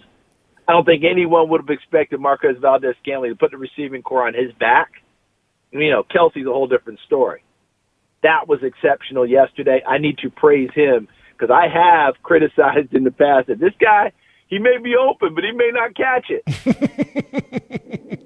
He caught the heck out of it yesterday, and he deserves all the praise he's getting for that one because they needed him desperately down the stretch. Yeah, he sure does. He was great yesterday. Thanks, Charles. You're the man. Thanks, D.A. You be good, okay? And Okay. remember, that's your music first, man. Okay, yeah. Yeah, thank you for reminding all of our audience that was our song first. Awesome stuff. All right, when we come back here on the show, we've got Soundcheck, your best audio of the day. We've got Travis Kelce bellowing to the crowd after the win last night. And Chris Moore, don't do crime babies. DA, CBS Sports Radio. All right, guys, you want your best selves? Well, you need your best. They come in orders of like 10 or 6 or 8. I'm not sure if 4 and 8 is what they come in. That's what I'm looking at, the Chick-fil-A corporate menu, a 4-piece and an 8-piece. Okay, so they'd have to break this down because that's 50 is not divisible by 4 or 8 there. So they have to kind of do him a solid. It would be 6 8-pieces and then a 2 thrown on top. Yeah, but isn't 8 times 4 42? And then you can get another one and that would get you to 50? 8 times 4 is definitely not 42. 36. Wow, you're really stupid. You've had 2 shots at 8 times 4. You're in 32. 16 and 16, 32. You're in your mid-30s. Had 3 shots at getting 8 times 4 and messed up the first 2. Truly pathetic. Shoot or shoot. I mean, really, truly pathetic. Thank you. Again, Year of the Buffoon just writes itself. You got 8 times 4 wrong twice. I know what just happened. Just like so sad. Attention, Odyssey executives. This is what I'm dealing with every day. My executive producer of a sports radio show on 200 plus affiliates can't get right 8 times 4 twice. This is my resource. This is who I'm asking to run the show. And you know, listeners sometimes say, hey, lay off Mraz. Hey, stop being so mean. Guys, do you have any idea like where my stomach goes? It drops when I hear things like this. I'm supposed to ask this person, this human being, to format a sports radio show at this level? I mean, like, think about the limitations. This is like Andy Reid being given Kyle Orton and saying, like, okay, I guess we're going to have to run the offense with Kyle Orton today. Like, how much more to limit? Whereas you got 8 times 4 wrong twice. I did.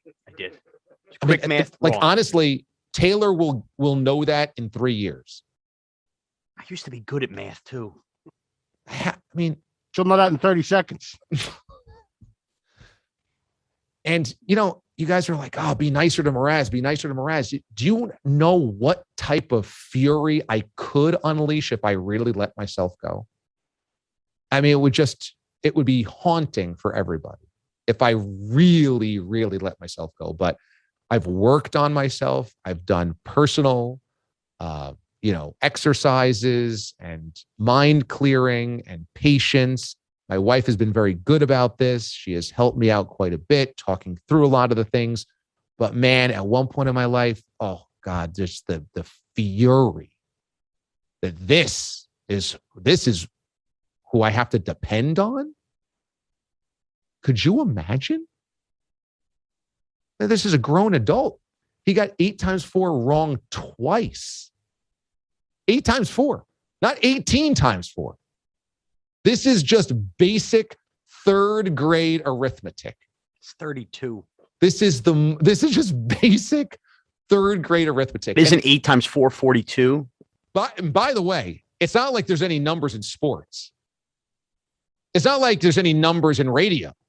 It's not like we have to add like minutes with timing, back timing, clocks, length of interviews, length of segments.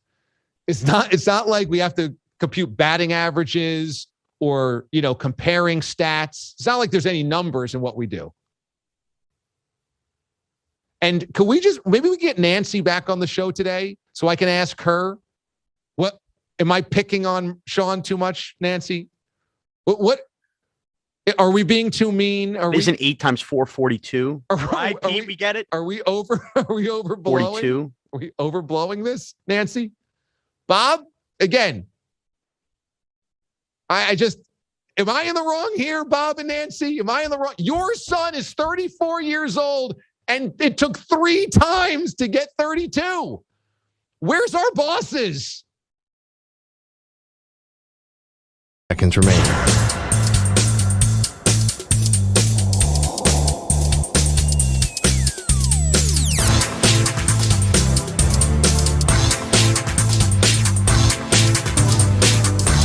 Fifteen seconds.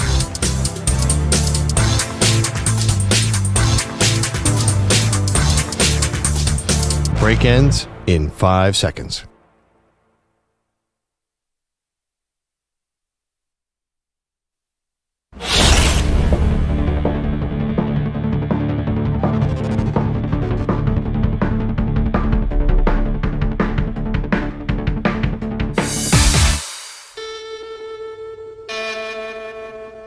CBS presents this program in color.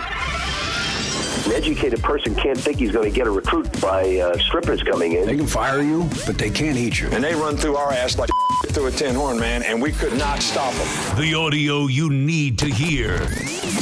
It's DA Soundcheck. All right, thanks for being with us on this Monday morning. As a reminder, the DA Show is always available on your phone. You can stream us using the free Odyssey app or the free CBS Sports app, or watching us on one of the mobile-friendly platforms, either watchda.com, on Twitch, or on YouTube.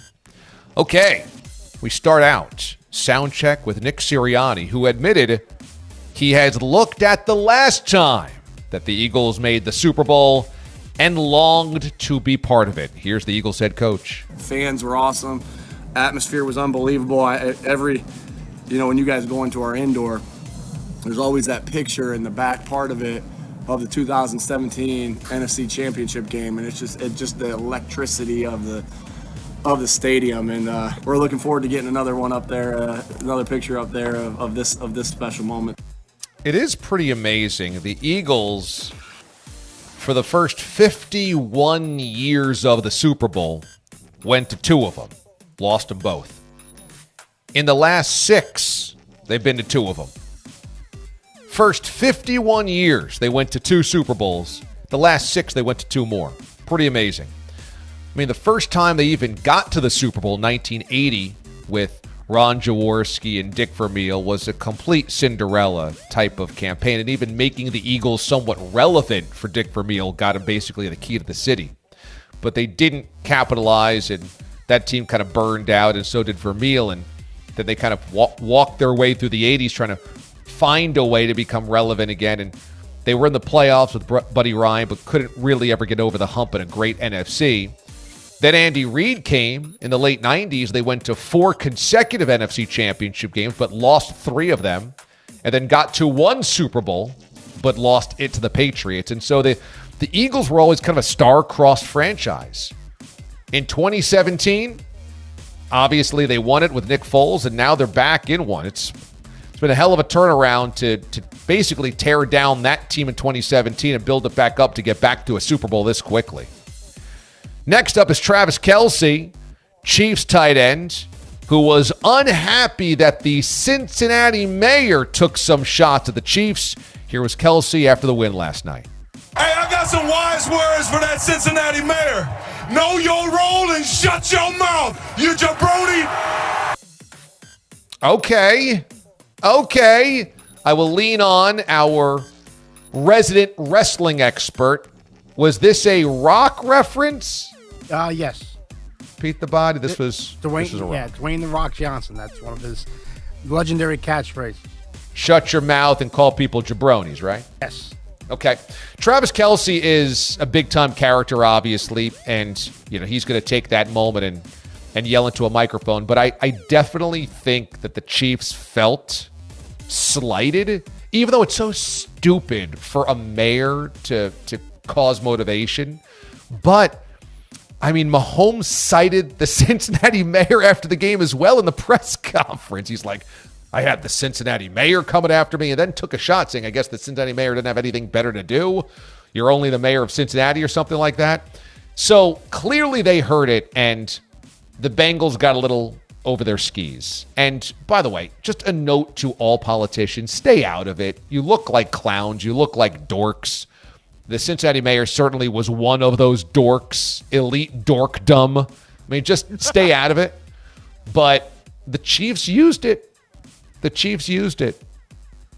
And finally, here's our friend Chris Moore, who was hosting CBS Sports Radio weekend coverage on Saturday and didn't take kindly to a caller with a young child in the back. Let's talk to a 49er guy before we get to Erica's update.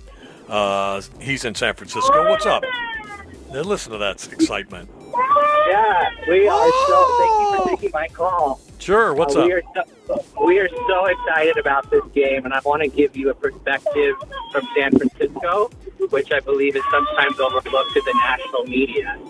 I'm going to tell you why the 49ers are going to win this game. Where'd you go? Next week. I'm here. Okay. So what's going on behind you?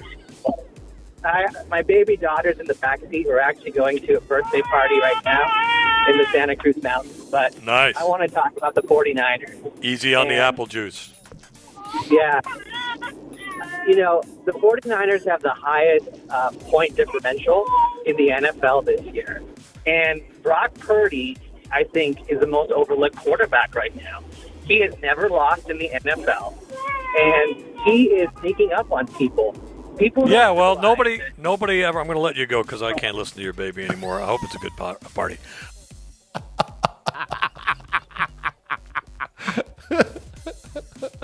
I can't listen to your baby anymore. I hope it's a good party. It's so dismissive. It's so condescending. I hope it's a good party. I hope you don't drive into a ditch right now. Crying baby. Easy on the apple juice. I'm going to let you go because I can't listen to your baby anymore. I hope it's a good party. I hope it's a good party is so awesome. By the way, I thought when I was setting up this clip that Chris Moore was going to hear one cry from the baby, then cut this guy off. He let him go far longer than I would have gone. I mean, that was far more patient than he had to be. If your baby is crying in the backseat, why are you calling sports talk? Take care of the baby. Isn't it distracting to try to talk to Chris Moore as your kid is screaming in the back? I notice it. I think you have bigger priorities than giving Chris Moore your Brock Purdy. Exactly. Exactly. You know what? If your baby starts crying, hang up the phone, take care of the baby, and get back to Chris Moore at a later date. Okay? I will say, so I agree with you, although I'm going to play dad here for a second. Sometimes these kids just continue to cry and whine that it becomes like buying a house near a train station. You just got to start blocking it out. And this guy has takes on Brock Purdy, and to him, he's not even hearing the baby cry anymore. Well, maybe that's true. He's drowned it out.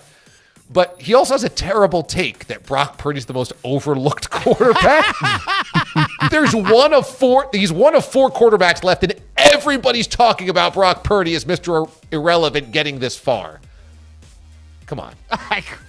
Come on. But Chris Moore was just dying to see him on the line, so he took him and he was happy. That's way more patient than Moore had to be. He could have cut that guy off. But that's one of my favorite dismissive lines.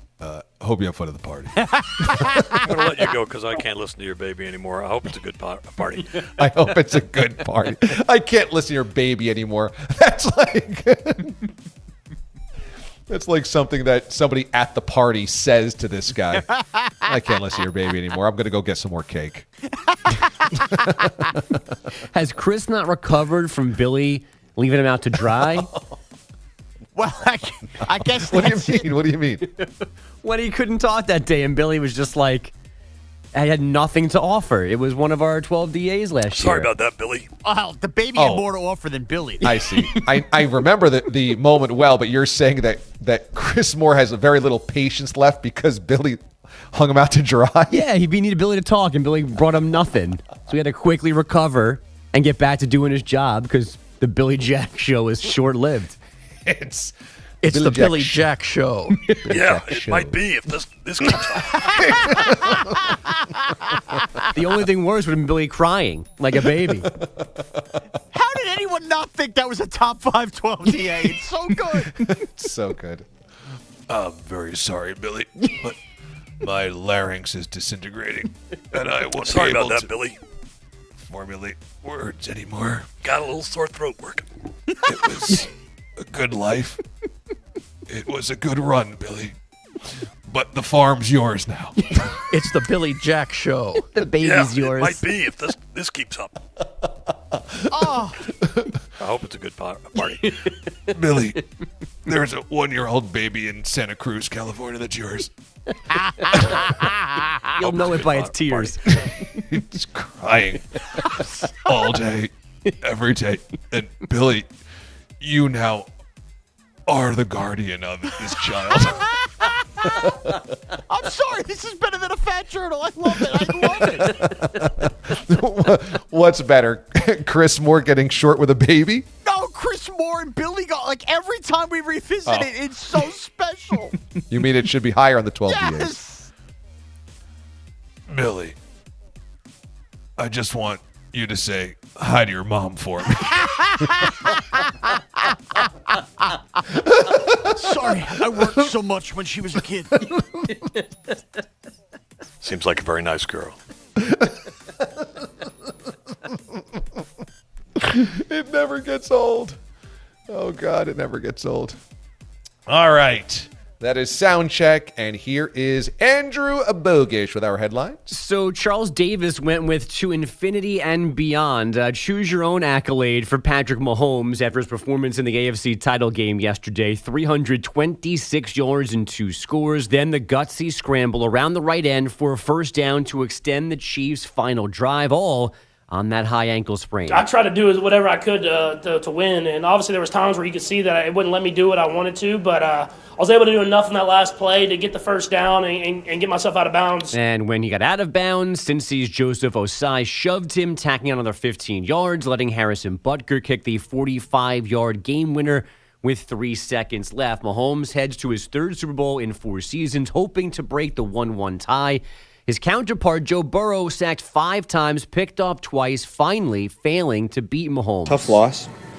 You know, we didn't make the plays that we needed to win this game, and they did down the stretch, and that's what it came down to. And now the Chiefs get to face the Eagles in Arizona. Philly got little resistance from the Niners yesterday with Brock Purdy and Josh Johnson leaving the game with injuries. Purdy returned from his sprained elbow in the 3rd quarter when Johnson suffered a concussion, but only threw the ball twice. Eagles head coach Nick Sirianni not happy to see anyone hurt, but happy his guys did their jobs. Those guys' jobs to hit the quarterback, affect the game, and they sure did that today. Hassan Reddick had 2 sacks, forced a fumble, and recovered one. ESPN says some around the NFL believe the Packers want to move on from Aaron Rodgers and that Rodgers is aware of that. His contract structure allows the team to take this pretty close to week 1. There's no March, no early summer deadline, so this may be a drawn-out process. No. Yeah. Oh, God. Aaron Rodgers, where will he be traded right through August? We got to deal with this? Kellen Moore's done as Cowboys offensive coordinator. Vic Fangio signing on to run the Dolphins defense. And the Colts are interviewing Raiders special teams coordinator Rich Bisaccia for their head coaching job for a second time today. Is that right? Bisaccia's getting a look. I'm happy to hear that. Sure, it's good news for him, but more so folks who are not getting interviews, that's the shorter list in Indy right now. Like, you should get one at some point. That's actually a good point. Yeah. It's basically because Irsay wants to hire Jeff Saturday, and they're throwing up roadblocks within the organization. Well, try to interview this guy. Well, try to interview this guy. Just make sure you interview this guy first because Irsay wants Saturday and nobody else does. Right, and then if he hires Jim Irsay, if he hires Jeff Saturday, he looks and goes, well, we interviewed 43 people. Clearly, it's the best Saturday. Yeah, exactly. Let's do some NBA now. Giannis did a lot of work in just 30 minutes against the Pelicans. Here's another three-point try. Giannis hits again. Are you kidding me? All of a sudden, the Greek Freak's got 50 points. That's Dave Kane on Bucks Radio. Those 50 in just 30 minutes in a 135-110 victory over New Orleans. Giannis, I don't even know. You know, this is a hard name to do, isn't it? Antetokounmpo is his actual name. And he hit 20 of 26 shots. Plus That guy's a 7 Hall of Famer. free throws to get to those 50. Ja Morant had 27, 10 boards, 15 assists as the Grizzlies snapped a 5-game skid, 112-100 over the Pacers, and the Cavs led by as many as 40 before beating the Clippers 122-99. The Yankees and second baseman Gleyber Torres avoiding arbitration with a $9.95 million deal for the coming season. And it was a meeting of the top two teams in the NHL, and number 2 won it. The Hurricanes, a 4-1 decision over the Bruins. DA, back to you. Thank you very much, Mr. Bogish. As we roll along this morning here on the DA Show, when we come back, did the refs have a hand in the Chiefs' win last night? DA, CBS Sports Radio. You're in a 5-minute break.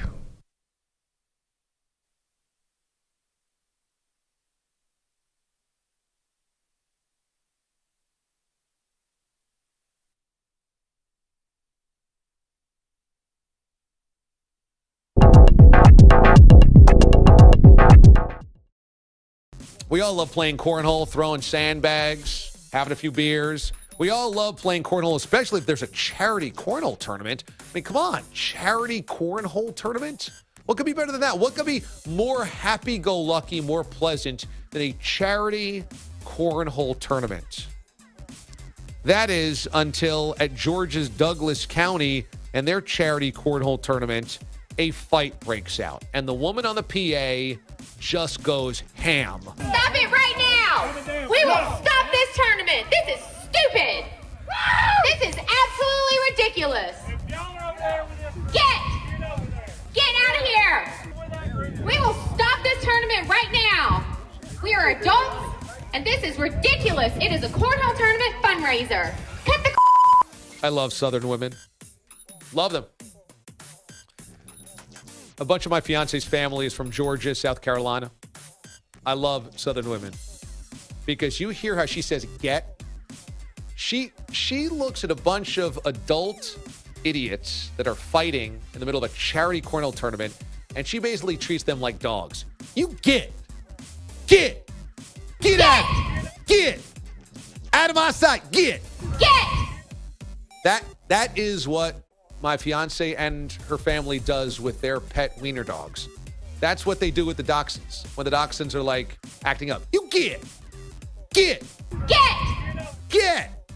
By the way, how about when she screams, "This is stupid"? This is stupid!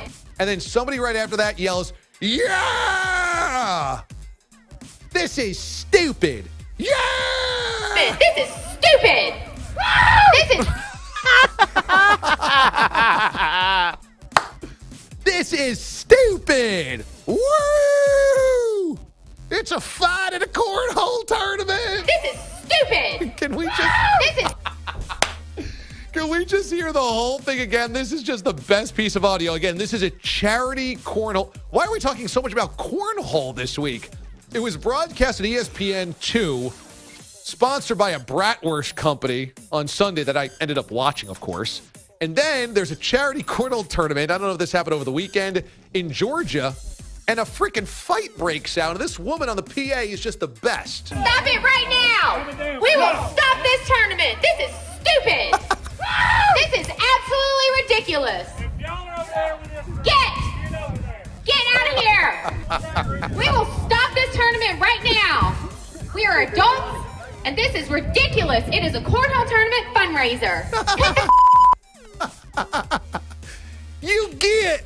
Has to reiterate what it is. It's a fundraiser. Oh, Oh, you drunk morons. You get. You get. God, I love that. That is so good. I love that woman. Love her.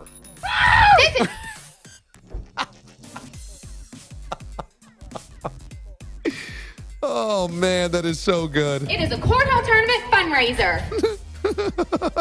You get. Everybody, get. Could you imagine playing at a charity fundraiser and fighting, rolling in the grass with one another? You get.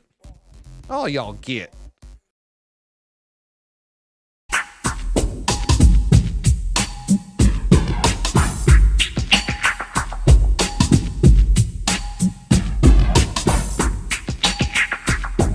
.45 seconds remaining.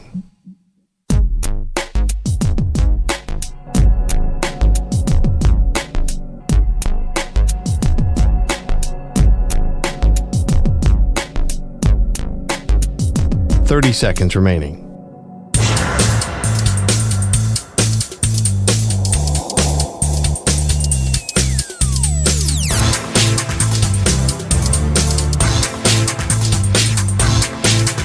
.15 seconds.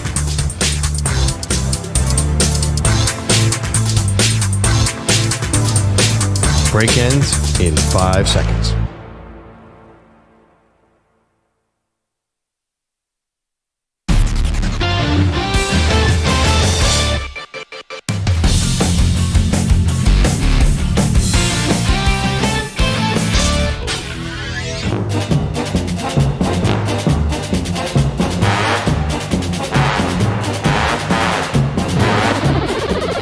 With a deep drop. Now moving in the pocket.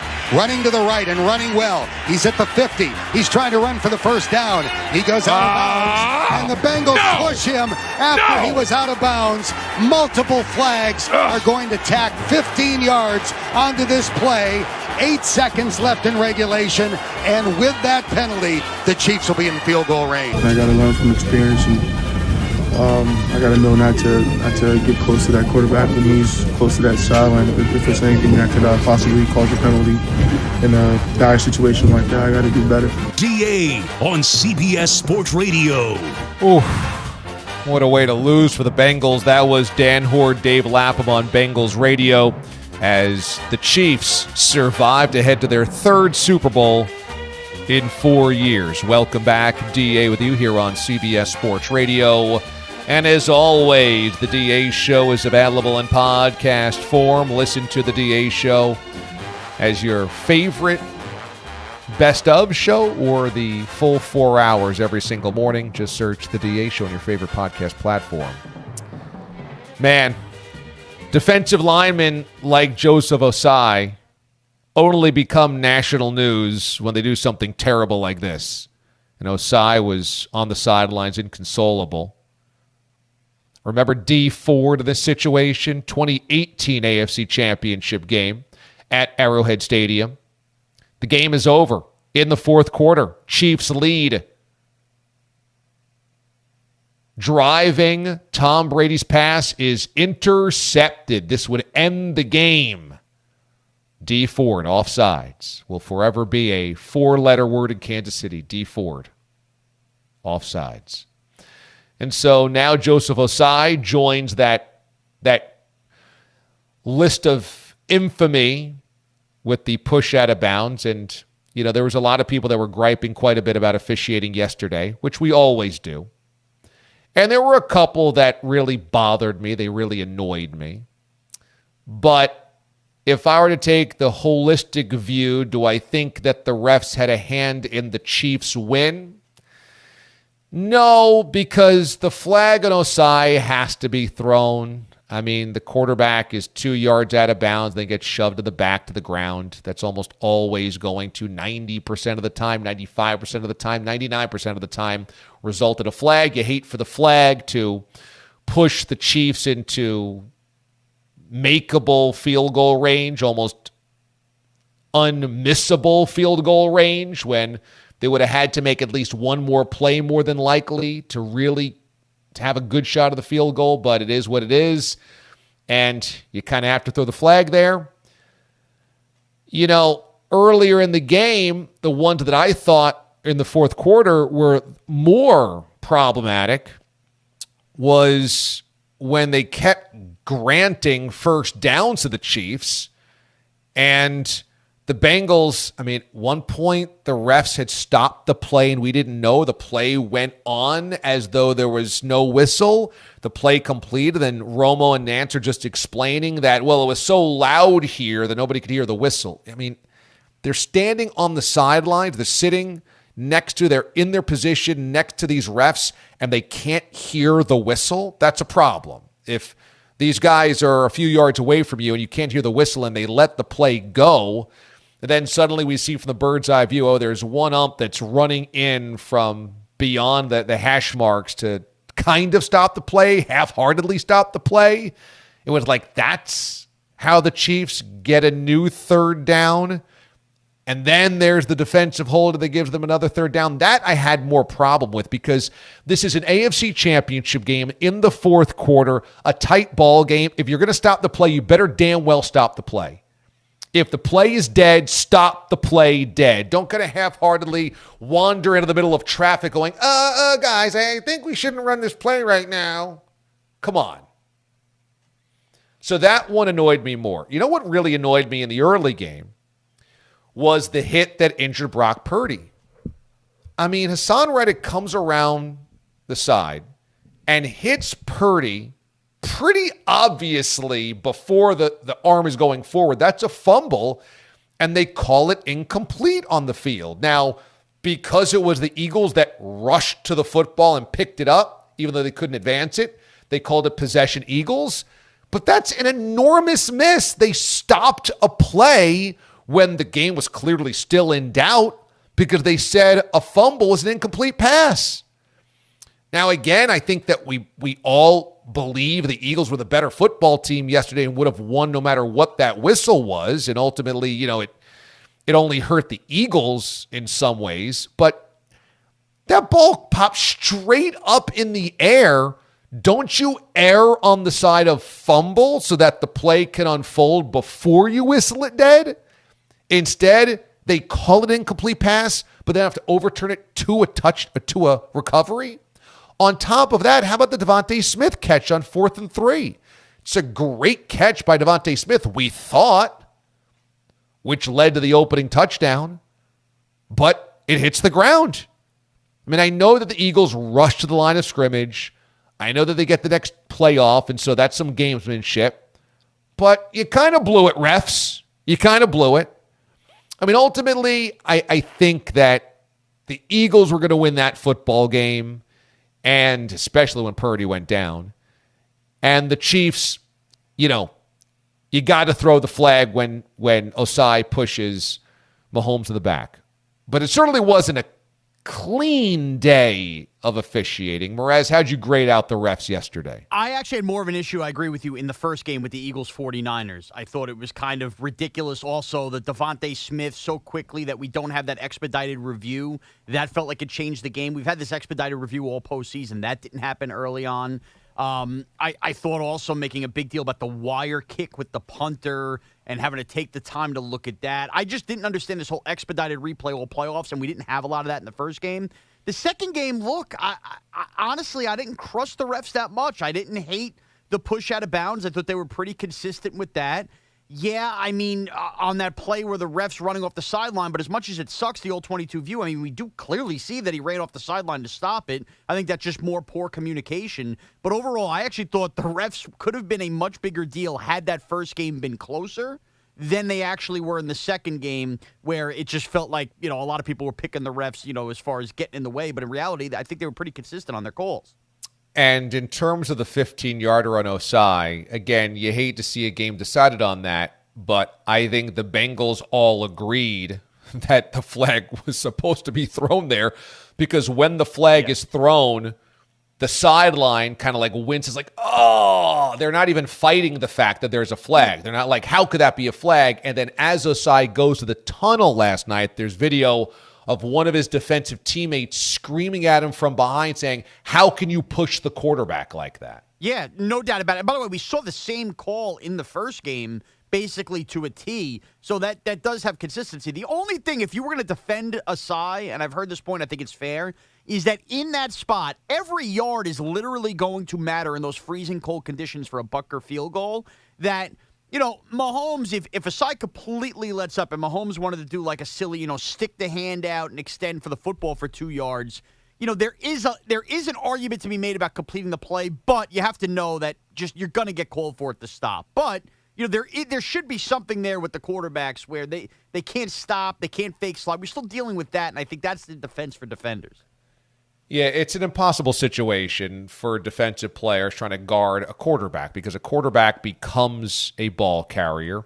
Mahomes has the ability to stick that football out with just his hand and try to get an extra yard or two.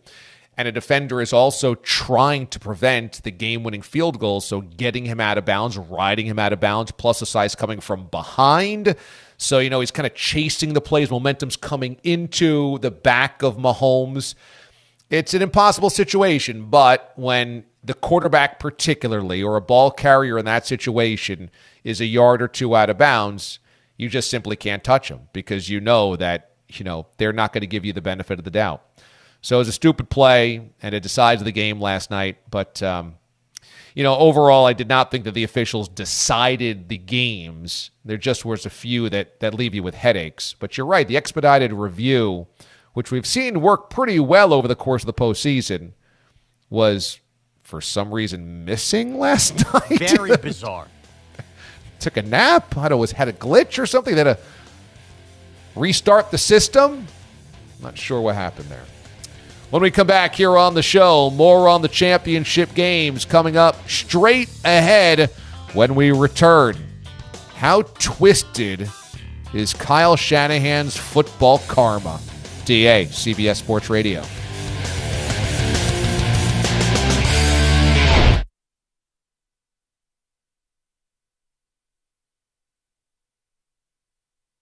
You're in the Here is Chris Moore with his own Jody Mack attack on CBS Sports Radio over the weekend.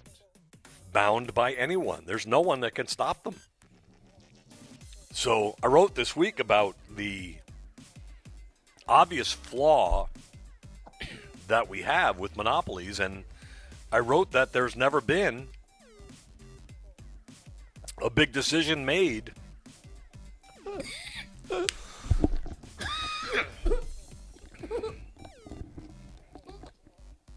excuse me.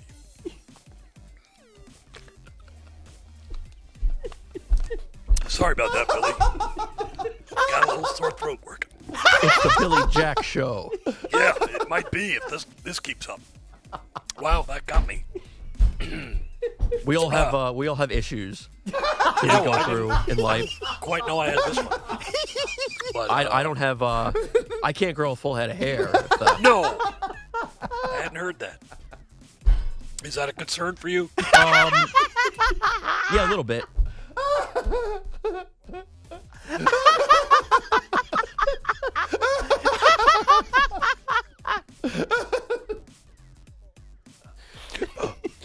Is that a concern?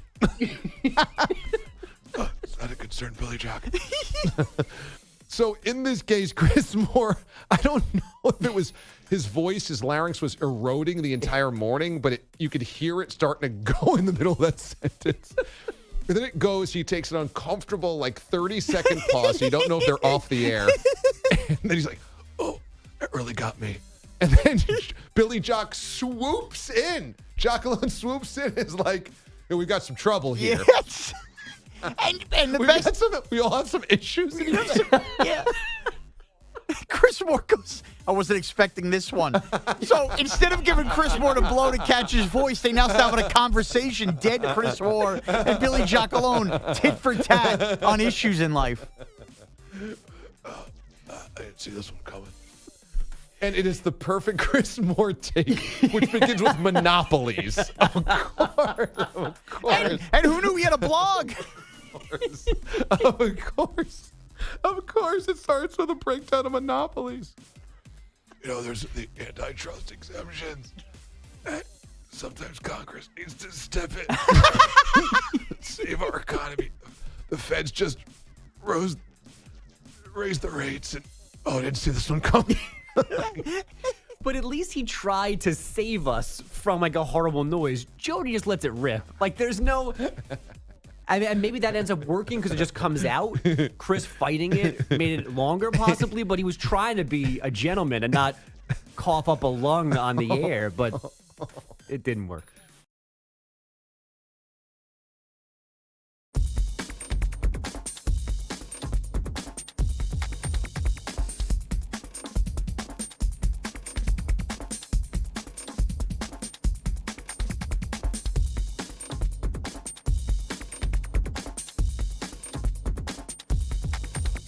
One minute, 30 seconds remaining.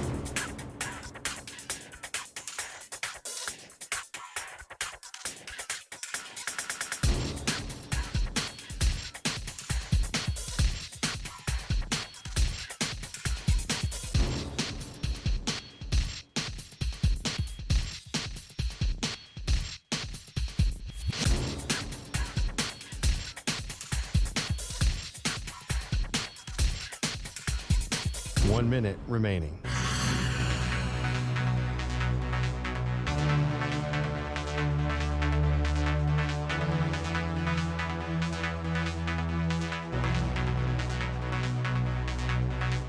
$45 seconds remaining.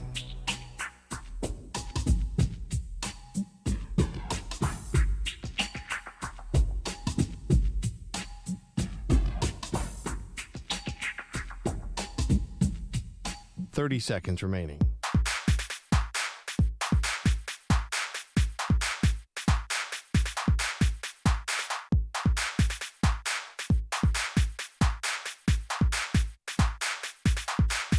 $15 seconds.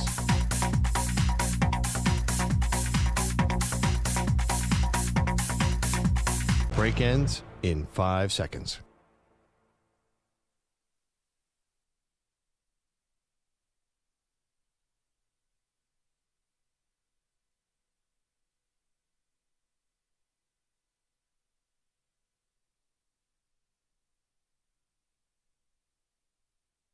CBS Sports Radio.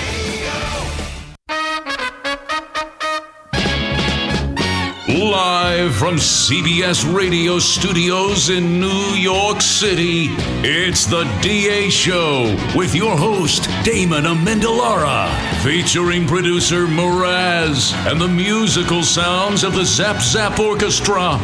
Now, ladies and gentlemen, here's DA. All right, and a happy Monday to you, everybody. Thanks so much for joining us. The Da. Each and every morning, 6 until 10 Eastern Time, 3 until 7 Pacific.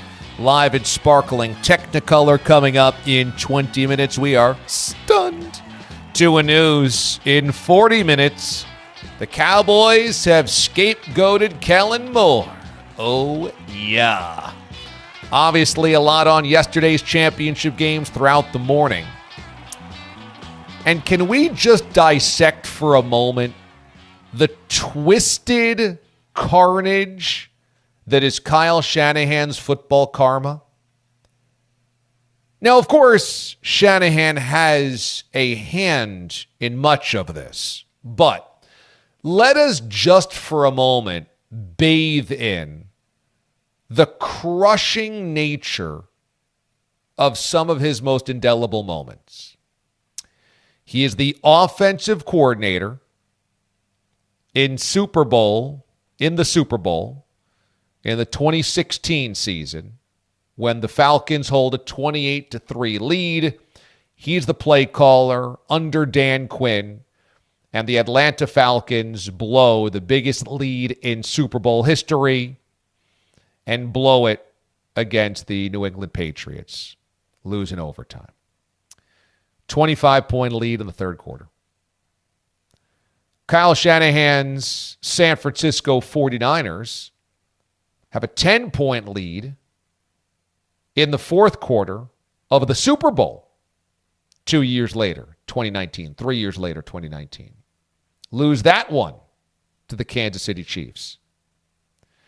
Last season, Kyle Shanahan's San Francisco 49ers hold a 10-point lead in the fourth quarter on the road in Los Angeles blow that game against the Rams. And this year, he loses his starting quarterback in week 2. He then has Jimmy Garoppolo steer the ship admirably until November when he goes down. Then you have Brock Purdy take over, and Mr. Irrelevant, a 7th-round rookie draft pick, somehow does the same thing and steers the ship into the NFC Championship game, and you don't even get a full quarter in before he busts his elbow. Then Josh Johnson actually plays okay and suffers a concussion. I mean, again, blown leads for the Falcons, blown leads for the 49ers. He has a hand in how those games went down, no doubt. But this is kind of crazy, what happened with the Niners quarterback situation this year. I mean, what do the Niners look like with Trey Lance? I know this is an impossible hypothetical, but I felt that Trey Lance gave them a better shot to make a Super Bowl than Jimmy Garoppolo did. A lot of people disagreed with me when Trey Lance looked awful at week 1 and then got injured week 2, and then they kind of became a solid team and a division front runner with Jimmy Garoppolo. People said, see, they never needed Trey Lance. See, Garoppolo's the guy. See, they're better with Jimmy Garoppolo. I still to this day, maybe I'm just stubborn, I still to this day believe a healthy Trey Lance for 17 games this season gave the Niners a better shot to win a Super Bowl because of his high-end abilities. But we'll never know. Maybe next year we'll see, but this year we'll never know. But it's insane to have to get to your 4th quarterback. Insane. To lose 3 of them, 2 of them to season-ending injuries, and also the damned luck that if this was the Super Bowl, Garoppolo likely would be activated so you wouldn't have to go to Josh Johnson. Instead, Garoppolo's 1 game away from being okay. And so you've got to go to Johnson, who then promptly fumbles the snap on the shotgun. And okay, it was coming at him a little sideways, but Johnson blows it. It's a 14-7 game. Johnson just bobbles and drops the snap and then gives kind of a half-hearted attempt to recover it, and now you're down 21-7. I mean, that's a lot of torture if you're Kyle Shanahan. That's a career worth of torture in the last 7 years. One of those moments would be bad enough. The Super Bowl against the Patriots. 1 10-point lead in the 4th quarter. 1 year of going down to your 4th-string quarterback and losing Brock Purdy, who was the Cinderella story in the 1st quarter yesterday, to a busted elbow. I mean, one of those would be hard enough. But the Niners never really got a shot yesterday. They never really even got a shot to try to win that game because of the Purdy injury. And the only reason that they were there in the first place was because 2 starting quarterbacks were down for the season. Eagles lost Jalen Hurts for 2 games. Chiefs lost Patrick Mahomes, 0 games. Bengals lost Joe Burrow, 0 games. Kyle Shanahan lost Trey Lance, Jimmy Garoppolo, and ultimately Brock Purdy and Josh Johnson in the same season. What? You know, that being said, whatever happens to the Niners quarterback situation of the offseason is one of the most interesting because we see how good the Niners can be. That trade for McCaffrey was absolutely brilliant. They have Debo, they have McCaffrey, they have Kittle, they have Bosa, they have Greenlaw. I mean, they've got Warner. They've got so many studs on this team that if Trey Lance is the guy or Brock Purdy is the guy, feels like they're going to be right back as one of the best teams in football next year. But, Mraz, I've got a question here. Brock Purdy gets hit on his elbow Ball pops up into the air. Obviously, that's a fumble. Game is starting to get away from the Niners early. He comes over to the sideline. They look at his elbow, and he tells Kyle Shanahan, I can't go. I can't grip a football. And Greg Olson's saying it's the nerves in the elbow. He can't grip it. He can't feel his fingers, all that stuff. Josh Johnson comes in. Okay, Johnson, I guess Purdy can't play. Josh Johnson comes in. They're okay. They're obviously limited, but he goes down with a concussion. Brock Purdy comes back in and does throw passes. So what happens there between Purdy saying, I can't go, to when Purdy has to go, he's back in there? Well, I think that he has to be in there for an emergency situation, and he wasn't really uncorking it, right? Didn't he finish with no incompletions and only 4 passes? No completions. Oh, no completions. Okay. For some reason, I thought it was no incompletions. Well, no incompletions would mean he went 4 for 4. Right. Okay. You're right. All right. Yeah, I mean, I think that you saw that he just did not have the ability in there, and I think this has happened at 2 other games this year as well, where it just comes to the point where you also need somebody out there who could just translate the plays and his familiarity with the green dot, too, even if they're a complete zero. And they were trying to work on that with McCaffrey as well. I think it becomes, what are you going to do there? You can't throw long, but at least you give the illusion you have the ability to pass, right? Because we're going to try a couple things, keep the defense honest. I think that was just kind of the only situation they were in. And at least Purdy provides some kind of order to the huddle instead of just straight chaos with Christian McCaffrey having to be quarterback the whole game. Actually, you're right. Brock Purdy went 4 for 4, so he did not throw an incomplete pass. But it was all short stuff, and they didn't trust his elbow. But, should he have left the game for as long as he did if he was able to still throw a football? Isn't he the starting quarterback no matter what if he can throw? No, I don't think that means you can throw the football. I think what we saw at the end, what they were attempting to throw, that wasn't really throwing the football. But neither did Josh Johnson throw downfield either. I know. Well, I think it got to the point where maybe they just didn't trust him at all, and Josh Johnson at least might have provided that kind of threat to do so. Is your ultimate question, are you questioning whether Brock Purdy, had like the toughness or will to go out there if he was able to run back out there? I guess I would be lying if I didn't have that same conversation in real time. But I think once we saw him throw, you realized, Josh Johnson was the better of two evils there. I guess what I think happened was Purdy injures his elbow. He's already kind of on borrowed time, clearly. This is as far as they could probably go with a rookie quarterback, a 7th rounder. And he's going, well, I'm not at 100%, so obviously the next guy is a better option than me. But when we saw Josh Johnson come in and they ran the same little dink and dunk stuff, that I wonder if it was just the moment was big. There was pressure on Purdy.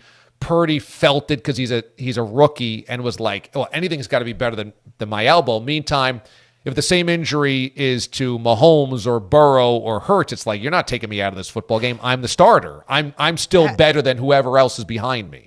Okay, so maybe there's an element there, and you're right. Maybe a little lack of confidence, maybe that while dinged up, he would still be the better option. Right, or basically, I don't want to be the reason that this team is let down. Right, you know what I mean? I guess there's right. part of that, but I also think, and maybe, I don't know Purdy, obviously, from a hole in the wall.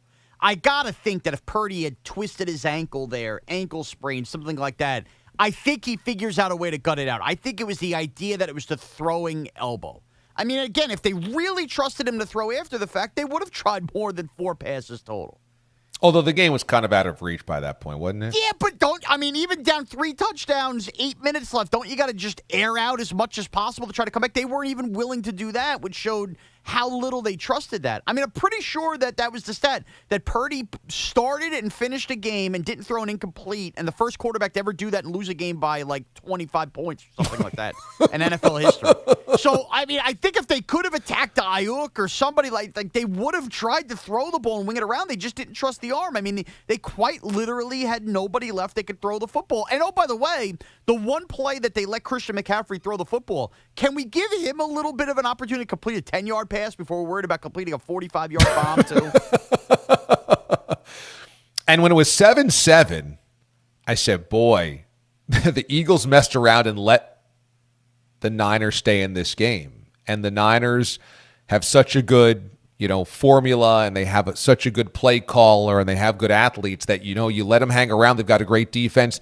They can create a slugfest out of this game and maybe win this game 13-10 or something like that. Instead, that's where the Eagles kind of pulled away. But at 7-7, you're like, wow, maybe the Niners could do it. My bigger point is just Kyle Shanahan comes into the season with grand designs. Trey Lance, we traded up for, he's got all of the tools. My offense is going to sing. He gets 1.5 games with Lance, and the first full game, the only full game, is in a monsoon, a driving monsoon. So he never gets to actually drive his Ferrari. Then it's back to Garoppolo, who they wanted to jettison, and they would have said goodbye to in the offseason had he had any interest in the open market, but he had none because he's coming off the shoulder.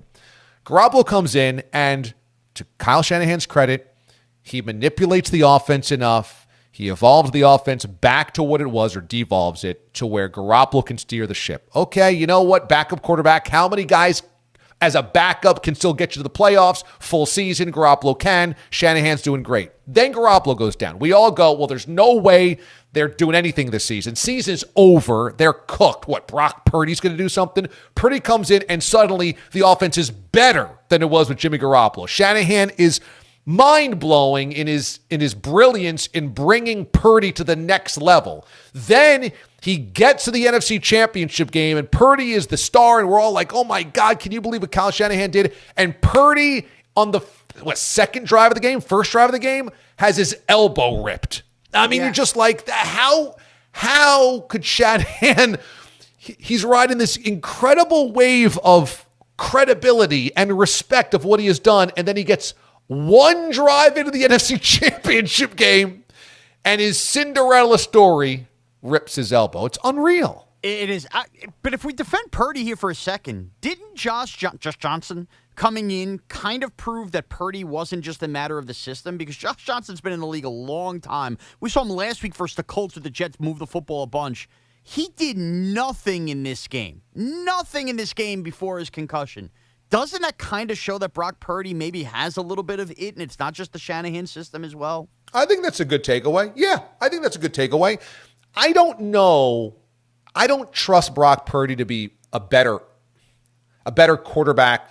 Well, I shouldn't say this. He's not the athlete that Trey Lance is. So I think it's going to be hard when Trey Lance is under center in training camp to look at this guy that's built like a stallion, that's tall, that's strong, that's got a good arm, that's really fast, he's got wheels, and then look at little dinky Brock Purdy and be like, no, Purdy's the guy. It's going to be hard to make that decision.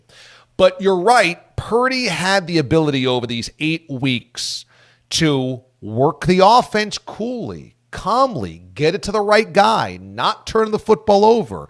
Yesterday was his first turnover in 8 weeks since he took over the offense. So, yeah, I think Purdy has something. I think it's just going to be tough when you're looking at him next to Trey Lance, who looks like an athletic specimen, to give it to, like I said, dinky Brock Purdy. Poor dinky Brock Purdy. He didn't deserve that name. I mean, and his name's even kind of dinky. Like, do you want Trey Lance under center or Brock Purdy? Oh, see, I disagree. I think Brock Purdy is a better name than Trey Lance. You think? Trey Lance sounds like a knight in that, I'm going to screw this up. Little Red Riding Hood? What's the one? What do you mean? Where they're wearing green pants. They have the bow and arrow. They go through the woods. Robin Hood? Robin Hood. Trey Lance sounds like the name of a character in Robin Hood. Brock Purdy sounds like a Varsity Blues quarterback. Trey Lance sounds like a Hollywood star. You're like, am I seeing the new movie with Trey Lance? He's in like Fast and the Furious 11. Trey Lance. Oh, Brock Purdy sounds like he just came out of the WWE to make some kind of movie where they're saving the Rock. Brock. No, I think Brock Purdy, like, wow, Brock Purdy. Hi. No way. It's a better name. It's a better name. No, Trey Lance. Here comes Lance's arrows. Let's just find out. Here's Brock Purdy. Here's Purdy's puffballs. I can't believe you feel him that way. Purdy's puffballs. When we come back, we are stunned to a news. DA, CBS Sports Radio. You're in a 5-minute break.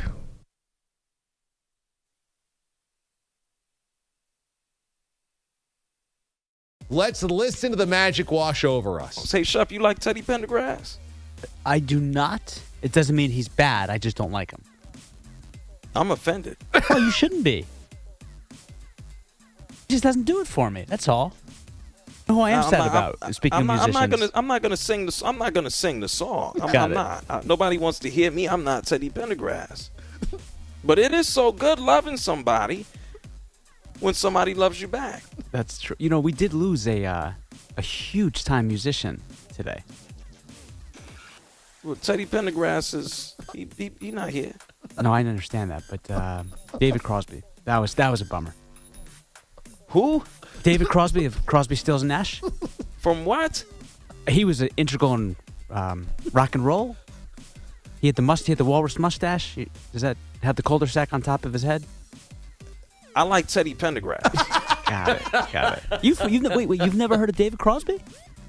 Who? From what? What is he from? No, seriously. So he was part of the iconic three-man band Crosby, Stills and Nash, and it was like along the lines of the same influence of Rolling Stones and Beatles and. No. Okay. No, I know every single person in group that you just mentioned, but not them. No. Okay. I like Teddy Pendergrass, but it's okay, to each his own. There you go.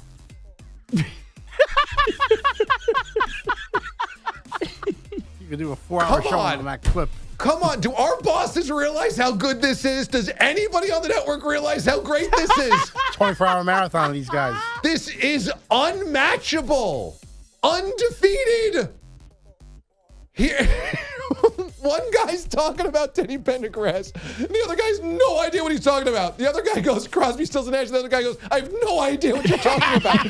They have no cross-cultural references. This is the best show ever. Who? David Crosby of Crosby, Stills and Nash. From what? I like Teddy Pendergrass. They lived in two different Americas. This is awesome. How do we not have this? It's some type of like radio entrant into the Marconi Awards. I mean, here goes Shep on the soliloquy about Crosby, Stills, and Nash, and Jared couldn't care less. I like Teddy Pendergrass. He had the walrus mustache. Does that have the cul-de-sac on top of his head?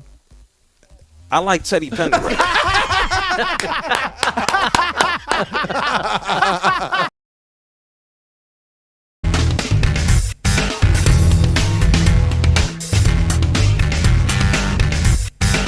Two minutes remaining.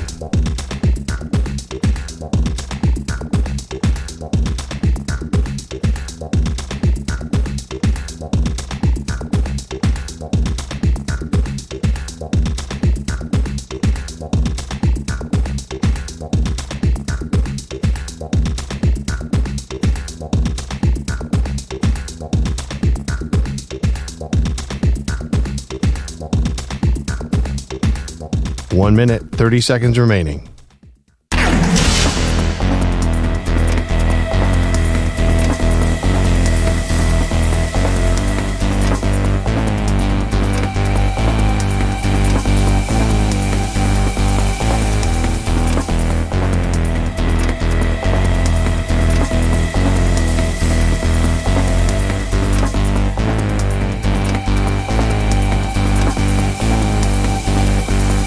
One minute remaining.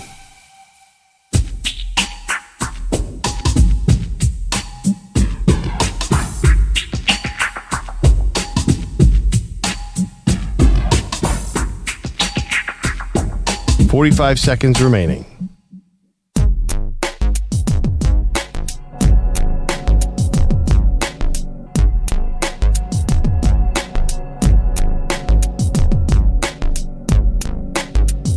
.30 seconds remaining.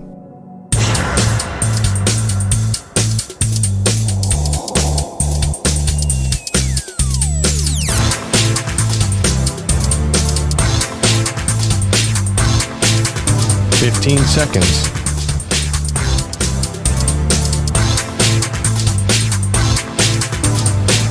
Break ends in 5 seconds.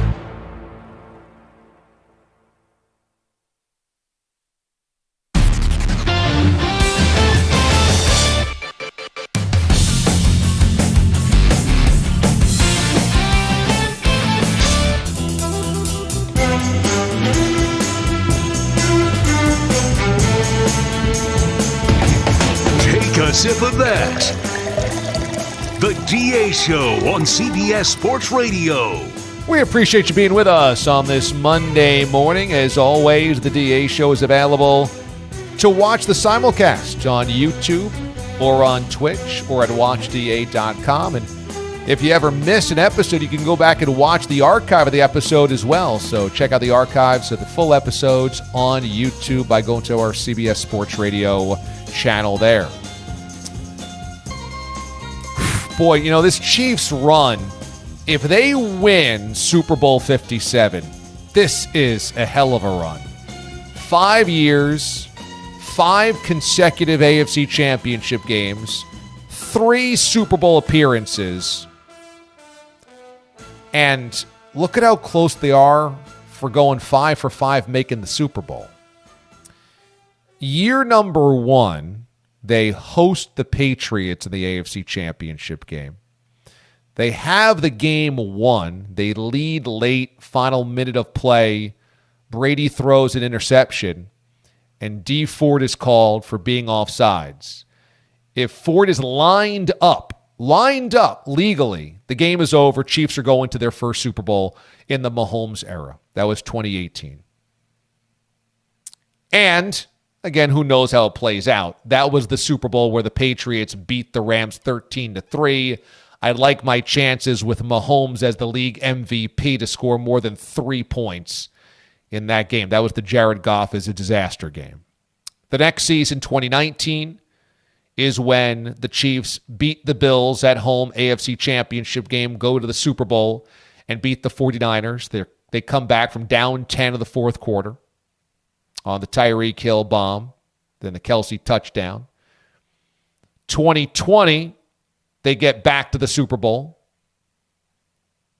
but that's where they lose to the San Francisco, or I should say where they lose to the Tampa Bay Buccaneers, because after the AFC Championship game, they're dealing with the Britt Reed crash outside of Arrowhead Stadium when they are heading to the game, before the Super Bowl, I should say.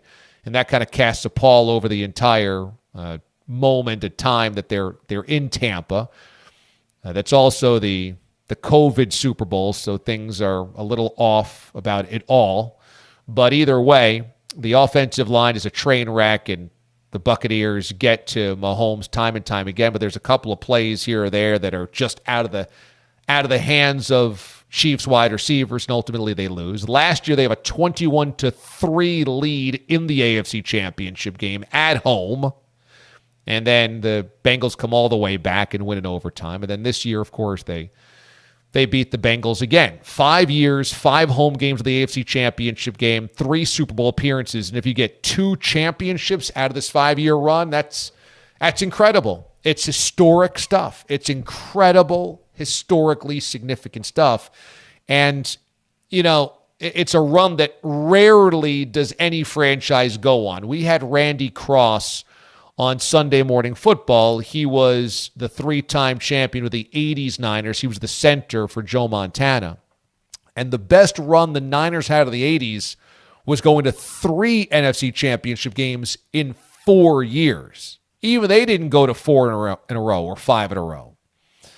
You know, the Steelers, they didn't go to 4 in a row or 5 in a row. Now, they went to 4 in 6 years, but 4 in a row, 5 in a row. That's like the 90s Bills and then the Patriots.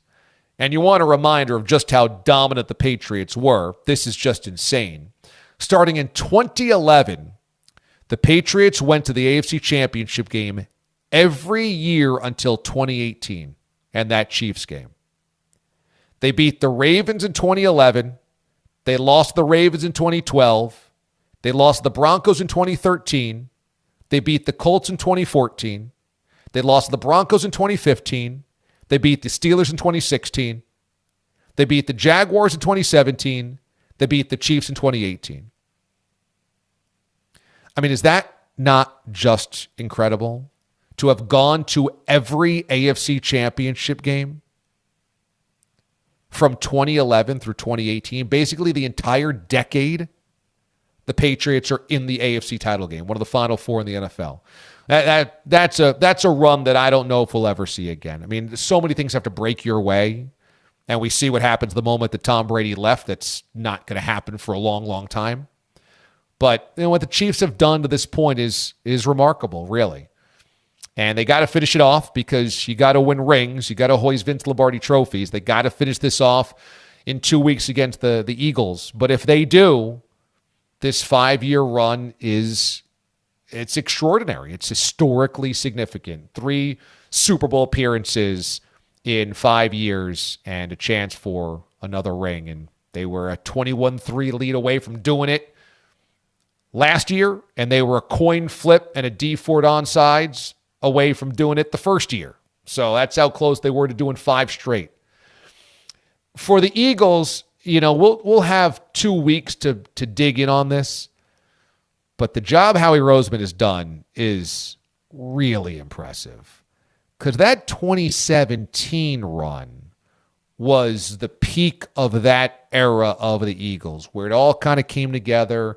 They had veterans in a lot of different places, Pro Bowlers. They were ready to win in 2017. And Doug Peterson was the right guy, clearly. It looked like Carson Wentz was the right quarterback. It looked like everything had lined up for the Eagles to finally win that elusive championship. And they did, but they did it with Nick Foles, the unexpected Nick Foles. But the pass rush was really good that year, remember. It was an offense that was very balanced, and they were well coached. We're seeing the type of coach that Doug Peterson is. And that was 6 years ago. And 6 years is kind of a long time in the NFL.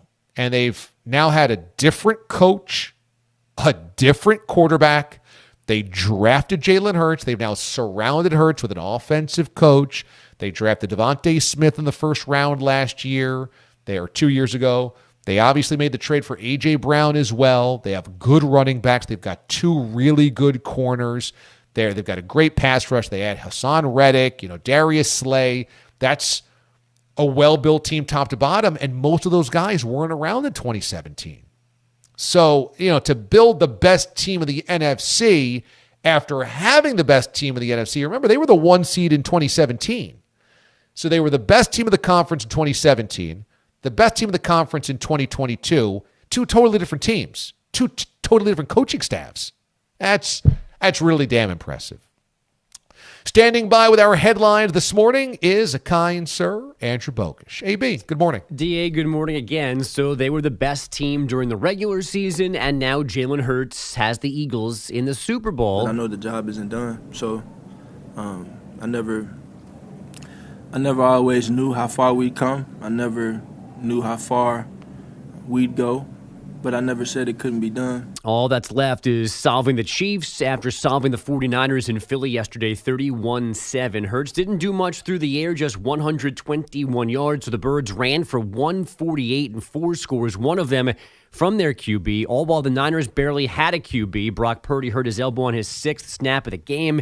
Then Josh Johnson suffered a concussion early in the third quarter, forcing Purdy back into the game, but he only tried to throw twice. The Niners reportedly believe Purdy suffered only a sprained UCL. That would mean no surgery and a 6-week recovery. He's getting an MRI today. Patrick Mahomes' high ankle sprain was an issue at Arrowhead, but not enough of one for the Bengals. The Chiefs with a 23-20 win on Harrison Butker's 45-yard field goal with 3 seconds left after Mahomes scrambled and Joseph Osai's late hit. I was just in full chase mode, and I was trying to push him to maybe get him going backwards, because I knew he was going for that sideline. I was trying to make him go backwards, get that clock running, but I didn't know. I haven't seen it yet. I didn't know how far out of bounds we were. He was out of bounds. No debating the call, but Bengals head coach Zach Taylor refused to blame Osai for losing yesterday. Teammate B.J. Hill stood with Osai while he answered these questions in tears in the Bengal locker room. Right. Mahomes throwing for 326 yards and 2 scores despite that ankle, despite Travis Kelce being a game-time call with a back injury, and despite losing Juju Smith-Schuster, Kadarius Toney, and McCole Hardman to injuries during the game. Maybe the Packers want to move on from Aaron Rodgers, and maybe Rodgers knows that. That was ESPN's report yesterday. Rodgers said last week any trade talk is premature because he hasn't decided if he's playing next season, but it's probably safe to assume he's not walking away from the $59 million he's guaranteed for this season or for next season. The Cowboys say they and offensive coordinator Kellen Moore have mutually agreed to part ways. The Chargers might have some interest in Moore. Meanwhile, in L.A., Justin Herbert had left shoulder surgery but should be fine for their offseason program. NBA last night, the Pelican losing streak hit 8 with a 135-110 loss in Milwaukee. Giannis scoring 50 in just 30 minutes.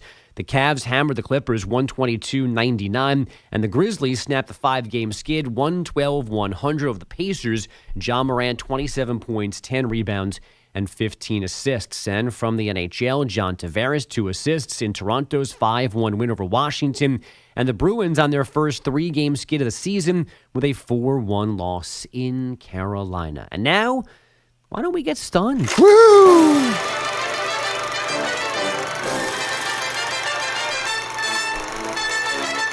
It doesn't take much to surprise this bouncing baby boy. This is honestly the most stunned I have ever been on the show to a news. The DA show is stunned to a news. Today's Stunned, submitted by a DA from upstate New York. Oh!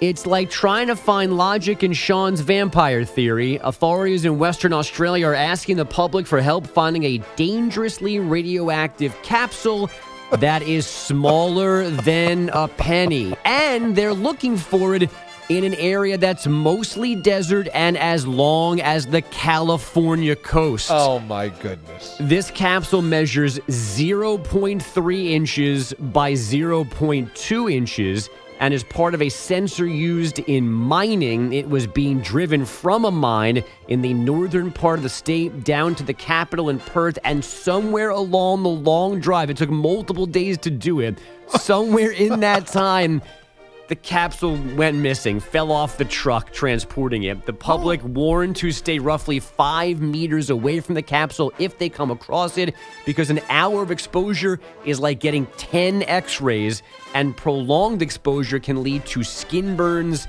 and radiation sickness. I saw this story yesterday, and I said, this is absolutely stunned to a news, because there's so many crazy parts about it. Number one, Australian authorities are searching for something the size of a penny, the distance of the Californian coast. Okay? This is what they're looking for in that swath of land, because it's really rare, really expensive, and really dangerous. It's like a little bit of radioactive whatever. And people are joking like it's Homer Simpson in the opening of The Simpsons, where he's got that little glowing tube on him or pellet and shakes it off like that's what happened. Here's the other thing that I found shocking. They don't know exactly how this happened, because it was in a box on a wooden plank in the back of a flatbed truck, and the flatbed truck arrived at the destination safely. So they saw this big box, they knew it was in it, they put it in a storage, assuming that everything was fine. Then they open it up a week later and realize the whole thing is missing. It's in pieces. So here's the hypothesis. They believe that vibrations from the truck caused the sensor to shake apart and dislodged a mounting bolt, leaving a hole in the bottom of the box. The capsule is believed to have fallen out of the sensor, through the bolt hole, onto the flatbed truck surface, and bounced off into the road. I mean, talk about threading a needle. The sensor has to break apart and then fall through the bolt hole onto the flatbed truck, onto the ground. And it did all of that with a high ankle sprain too, just like Mahomes. That's unreal. Now, the one thing I do have to ask, you guys say very sick, the burns, the throwing up. Is it deadly? If you were to live on it, it could give you cancer, yes. Okay, because I was going to say, if prolonged exposure, throwing up, don't you just kind of now give up the search and go, if you start throwing up along this coastline, let us know, and we're going to come within 5 meters, and then we pinpoint where it is? Well, so it's very small, which is good. It's just the size of a penny. So I think you can be around it without vomiting immediately, because as Bogue said, an hour of exposure about 3 feet away, so about a yard away from it, if you're there for an hour, is the equivalent of having 10 X-rays. Oof. And so, you can get kind of sick that way, but you'd have to be within 3 feet of it for a full hour. So it's like you have to basically set up a picnic on top of it. And then, I think you start paying people to set up a picnic along the whole coast. Whoever gets sick, then we know it's within that feet, and we narrow down the search. How else are you going to do this thing? Yeah, I mean, the odds of finding this seem impossible because I'm sure if it's that small, there's probably been dust blown over if it's a desert, and maybe it's bounced more of a truck rolling by or crushed by a truck. But I guess it's 55% we need it back because it's expensive and unique. The other 45 is we don't want people getting cancer 10 years from now because of our missing penny. Could you imagine? And they've got to search the length of the Californian coast. Think about how much. Yeah, sorry. We start in Sacramento, San Francisco, go right down to San Diego. You got to search every inch of this highway. That is crazy. But at least it's a highway, so it's a long stretch, but it's a narrow stretch. But it's a highway in a desert too, so it's a highway built on sand. So of course the bumpiness. But you'd think they could just throw what's it called? The thing that reads radioactivity. There's a name for it. It's like a Geiger counter. Is that what it is? You just throw a big one in a truck and just make the drive yourself and see when it goes off. Go down slow and see when it starts to tick up, and then no, our penny's somewhere around here. I was thinking also that there must be something almost like a geothermal gauge or something where you can, just look up top from 30,000 feet. Maybe it's too small for that? Why don't you just get all the people that waste their time in Florida going along the beach with the meter, the metal detectors? Have them go do it. Yeah. Have all the old people in Florida looking for those buffalo nickels in St. Pete. Get them on a flight, Work the coast of Australia for a few weeks. Find this thing. All right, thank you, Bogues. Hey, Mraz, what'd you think about Tony Romo yesterday? As bad as ever? Really? As bad as ever. I mean, honestly, it's embarrassing now at this point. He made, and I counted, he got up to 4 different references to different things about Michael Jordan's life in that game at different times, which tells me he just binge-watched The Last Dance all week. He went on to make that Clyde Drexler comment about how it was like he was trying to teach us the history of Michael Jordan when it was evident, that's what you did this week. You Netflix binge-watched that. That was really bad. Also, I noticed, and I have a weird thing now. I counter this. He had 3 separate times in the game, I can tell you officially 3 that I counted, where he was completely wrong on predicting what was going to happen. Completely wrong. Also, he seemed pretty clueless on the whether to accept or decline the penalty scenario when that happened as well. It's the blooms off the rose with Romo here. I mean, he's totally shot with this stuff. He also didn't know about Burrowhead. Right. That was another big one at the end. How can you do research for this game and not know the Bengals and the mayor of Cincinnati is calling it Burrowhead? It's ridiculous. He got crushed yesterday on social. There's a few pieces that I saw about them from media critics about him. And, I tweeted this last night. I said, trying to watch this game, which was a great, compelling, captivating game, with a Romo yapping is like trying to take the SATs with somebody with a megaphone next to you trying to yell the weather at you. You're like, this is so distracting. I just wanted to focus on the game and Mahomes versus Burrow and the defenses, the coaching. And he's just yammering about a million different things a mile a minute. I'm like, this is not enhancing the broadcast. I have to kind of consciously block him out to enjoy this. And I just forgot, the biggest egregious thing, you brought about Burrowhead and I brought up the Michael Jordan thing. How about the long interception on the 3rd down where the Bengals get better field position out of that than they would have if they punted? And Romo starts screaming and yelling about what a momentum turn that is for the Chiefs and everything. It ended up being, if T. Higgins wasn't going to catch a pass, the Chiefs needed to knock that down and not intercept it. Instead, they intercept it. They get tackled basically inside the 10. It ends up being a great play for the Bengals. I mean, obviously it didn't matter in the end. And Romo screaming out about what a momentum change it is for the Chiefs. No, it's not. They should have dropped the pick and they would have had maybe 30 more yards of field position with a punt. It was a bizarre day because he felt so out of touch with almost everything. As though he had just shown up after a week in Tahiti and been like, who's the teams playing today? Oh. Okay, got it. And everything, as you said, Mraz, that he tried to predict, he was getting wrong. And every time something happened, it was just like, okay, we'll just roll with this. And how many times did he just go to, was it Gene Steratore? No, Jay Feely. Jay Feely. Oh, I'm sorry. But who's the rules expert? Steratore, I'm sorry. He threw it's to Philly Steratore with those guys, right? right? And Steratore would explain it, and he would have no comment after that. Like, okay, silence, on to the next. Like, Romo kind of had no take on the real important stuff. He only would talk about the unimportant stuff. And I don't know how you keep doing this, because he's on the biggest game every single week for the AFC. He'll be on the Super Bowls, the AFC Championship games when the CBS has them. And it's getting so much worse, and everybody's realizing it now. I mean, it's really, and I say this because I tweeted out that joke. I mean, you should have seen the people that were tweeting at me how much they hate Romo after that. It just opened up the floodgates for everybody to tell me how much they hate the guy. He was definitive in that the Bengals would not go for that fourth down when they threw it up to Jamar Chase. I believe that was the same fourth down. Yep. And he was like, oh, they're just going to draw him off here. Okay, well, we just praised Romo and gave him all this millions of dollars for predicting plays. We're not going to kill him for falsely predicting that? I mean, what are we doing? Yeah, but I think DA's point is, at least to me, the important one. Whether he's saying good or bad stuff, he's just hard to listen to. Yeah. Like, he could be locked in and be right about everything, but he's not a broadcaster. And, like, the unpolished part of him was, like, endearing at first, but now it's annoying. Yep, because he's also talking so much. He's talking before plays. He's talking during plays. He's talking after plays. He's talking coming back from break. He's going out to break.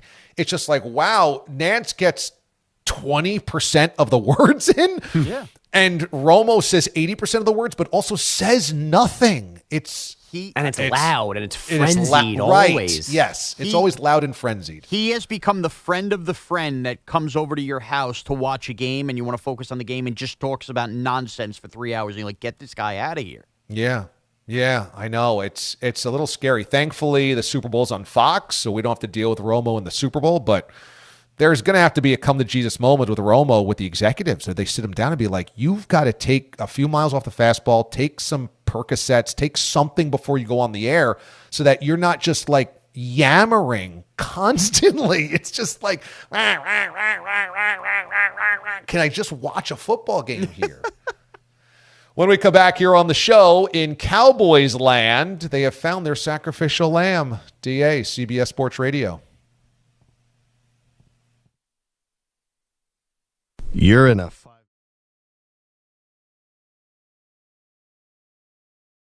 Well, he's like the most interesting thing that happened last night, because his one and only sideline reports, that report was pretty awkward.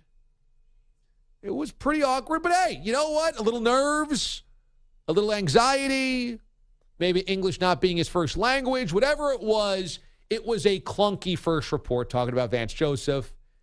Started serious and quiet, then ended with him saying, and he's having the time of his life. When I dip, you dip, we dip. Sergio dip, he dips, we dip. When I dip, you dip, we dip. So the world wanted to see another Sergio dip hit, and he never got it. ESPN realized the first one was uncomfortable and never put him back on. And Twitter blew up. Social media blew up. Sergio dip here, there, everywhere. This was the new boom, go to the dynamite. So he never gets back on the air, but he does do a post-game video from his hotel room. Now, let me just help you picture this. He's in his hotel room on his hotel bed. He's still in the clothes that he was on the sidelines with, but his suit jacket is off. Somebody is filming this. It's not just like his camera phone on the nightstand. Somebody's filming this. And he looks like this was about 2 hours after his prom, and he had the worst prom ever. This is how I probably looked after my proms, okay? And he gets real emotional. It's been a couple of hours now trying to digest what just happened. I'm in Denver, Colorado, and this is the NFL. A Monday night football game between the Broncos and the Chargers. The biggest stage possible.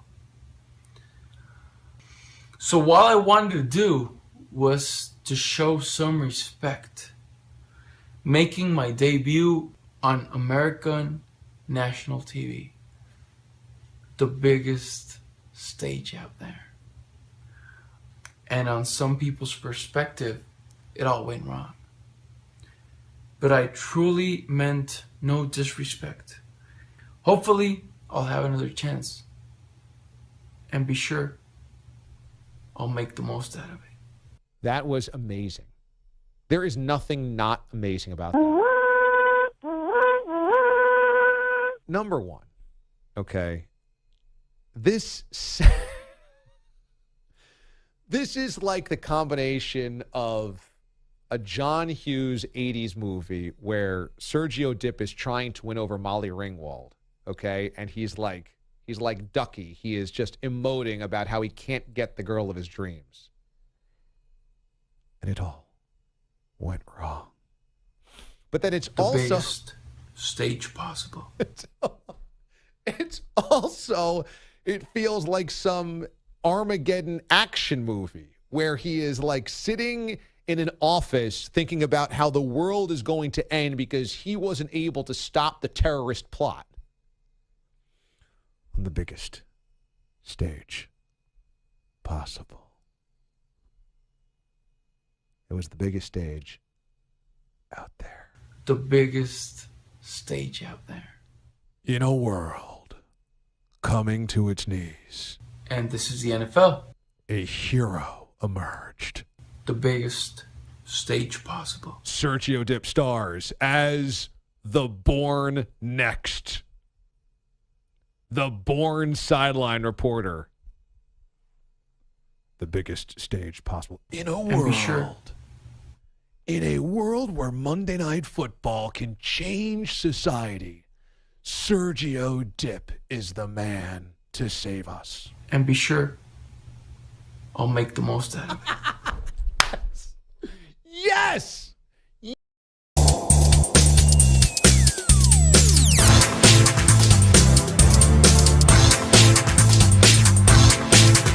15 seconds.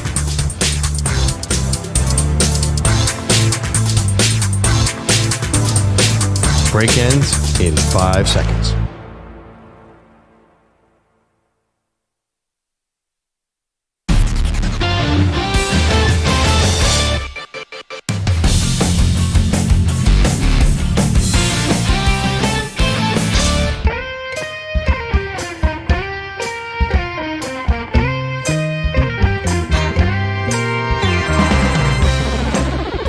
He needed me to call and be on him so he would get better. He never got better. The only one that did better was Tom Boyle. DA on CBS Sports Radio. Oh, yeah, that Tom Boyle. Which reminds me, we'll have to update the standings of the Celibate coming up at the top of the hour. The DA show is available on your phone. Stream us using the CBS Sports app or the free Odyssey app. You can also get the PGP and podcast of the show inside the free Odyssey app as well. Cowboys and Kellen Moore, offensive coordinator, have mutually agreed to part ways. Shake up on the offensive side of the game, offensive side of the team, rather. And there was plenty of people that were frustrated by Kellen Moore's inconsistent play calling this year, and that's fine. That's fine. But I think that, honestly, when you look at the issues with the Cowboys, I think just making Kellen Moore the sacrificial lamb here because you like Mike McCarthy, I guess Jerry Jones does, and you're unhappy with Dak Prescott, I suppose, making him the fall guy here I don't think is necessarily fair. Because in the 4 years that Kellen Moore has led the offense, they have been a top 5 offense a couple of times. This year they finished at number 11 total offense, but number 4 scoring offense, and Dak missed the multiple games. And remember, when Dak was out and Cooper Rush got in, the Cowboys offense didn't quite miss a beat.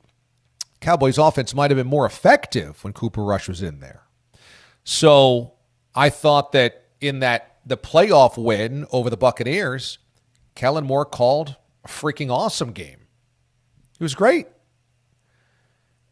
Last season, when Dak played a full year, the Cowboys had the number one scoring offense, averaged more than 31 points per game, and was the NFL's number one total offense, more than 400 yards per outing.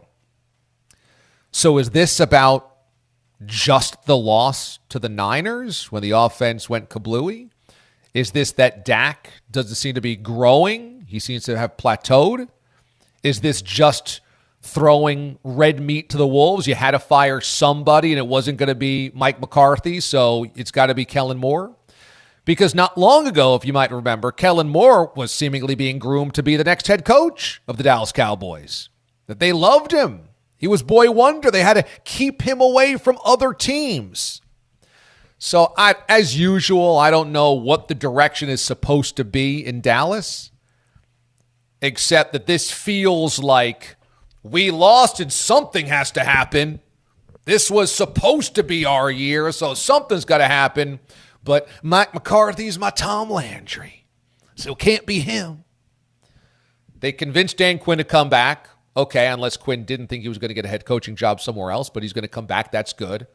But I guess they just felt like they couldn't bring it all back, run it right back the same way. But, to guess what's going on inside the mom and pop shop that is the Cowboys is a fool's errand. And in this case, Kellen Moore, last year, number one offense in football. This year, even when Cooper Rush is in, they're moving the ball. Wild card weekend. Kellen Moore, what a brainiac. 1 week later, I got to fire somebody. When we return here on the show, we continue looking at the weekend that was the championship games and this Chiefs ascent to another Super Bowl.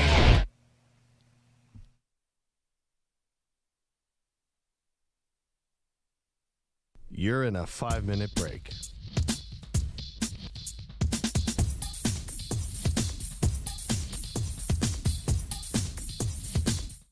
Or they were deep into the playoffs. County championship, and I haven't heard anything about it.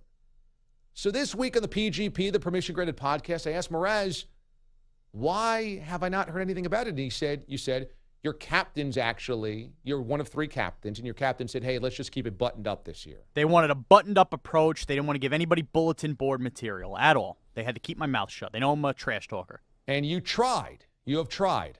And yet on the PGP, you said some aggressive things. I mean, you tried to not, but then you just can't help yourself. In fact, sounded like there was a guarantee. And so you didn't want to give bulletin board material to anybody in the league, but I think you did.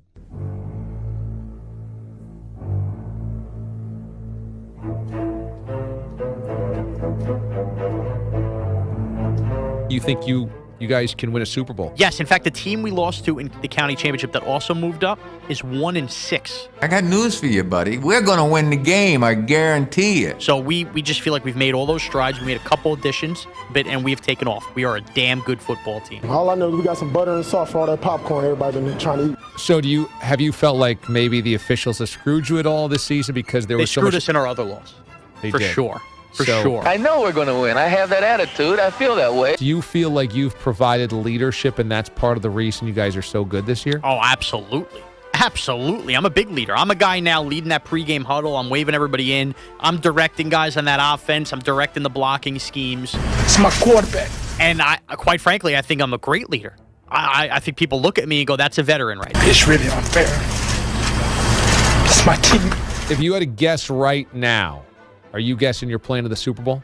I kind of feel like we are. Yeah. I kind of feel like we are. It's just the way we lost last year and the way everything's gone this year. It's just one of those things like, just keep doing our job and let's not stop and smell the roses yet. We'll beat anybody in the world, and I think we're going to win next Sunday. Stars are aligning, and I'm having a Pro Bowl year. 12 catches, 2 touchdowns. All I know is we got some butter and salt for all that popcorn everybody been trying to keep eat. pushing forward. We got a good team. I think we're taking care of business. My popcorn is ready. My popcorn is ready. I am destroying defensive ends on blocks. I got news for you, buddy. We're going to win the game, I guarantee it. There is talk about me in the Pro Bowl. There has definitely been that talk. If you had to guess right now, are you guessing you're playing to the Super Bowl? I kind of feel like we are. I guarantee it. I know we're going to win. I have that attitude. I feel that way. I think we're going to win next Sunday. Kind of feel like we are. You guys can win a Super Bowl. Yes, feel like we are. Yes, kind of feel like we are. Yes, we are a damn good football team. We're taking care of business.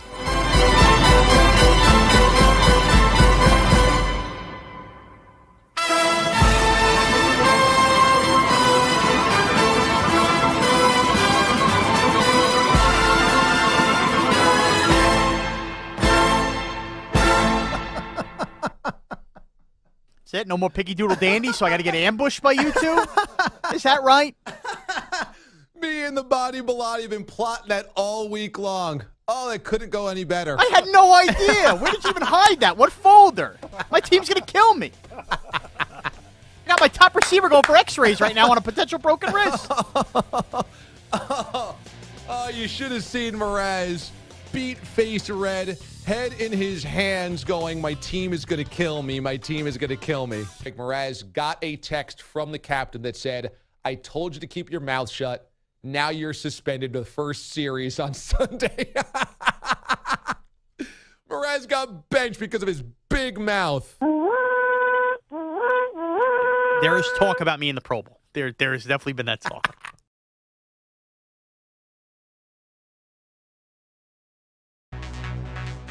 45 seconds remaining.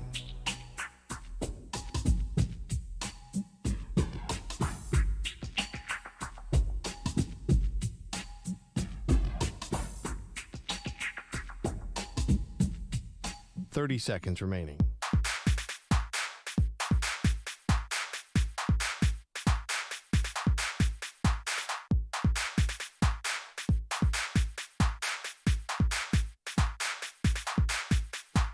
Seconds.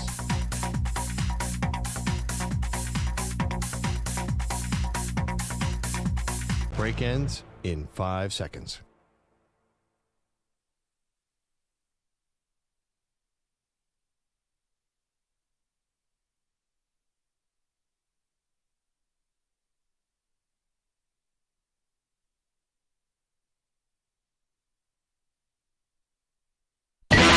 Good morning.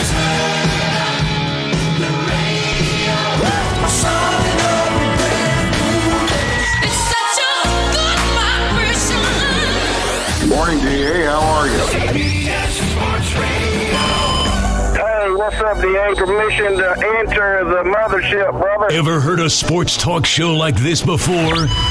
Didn't think so. What's going on, Dirty? It's DA on CBS Sports Radio. DA, how you feeling, brother? Man, I'm feeling great. I'm doing great. Happy Monday, boys and girls. One question only. How do you feel? Well, I feel good, and I'm doing well. Man, that's all that really matters. A happy Monday to you. Coming up in 20 minutes.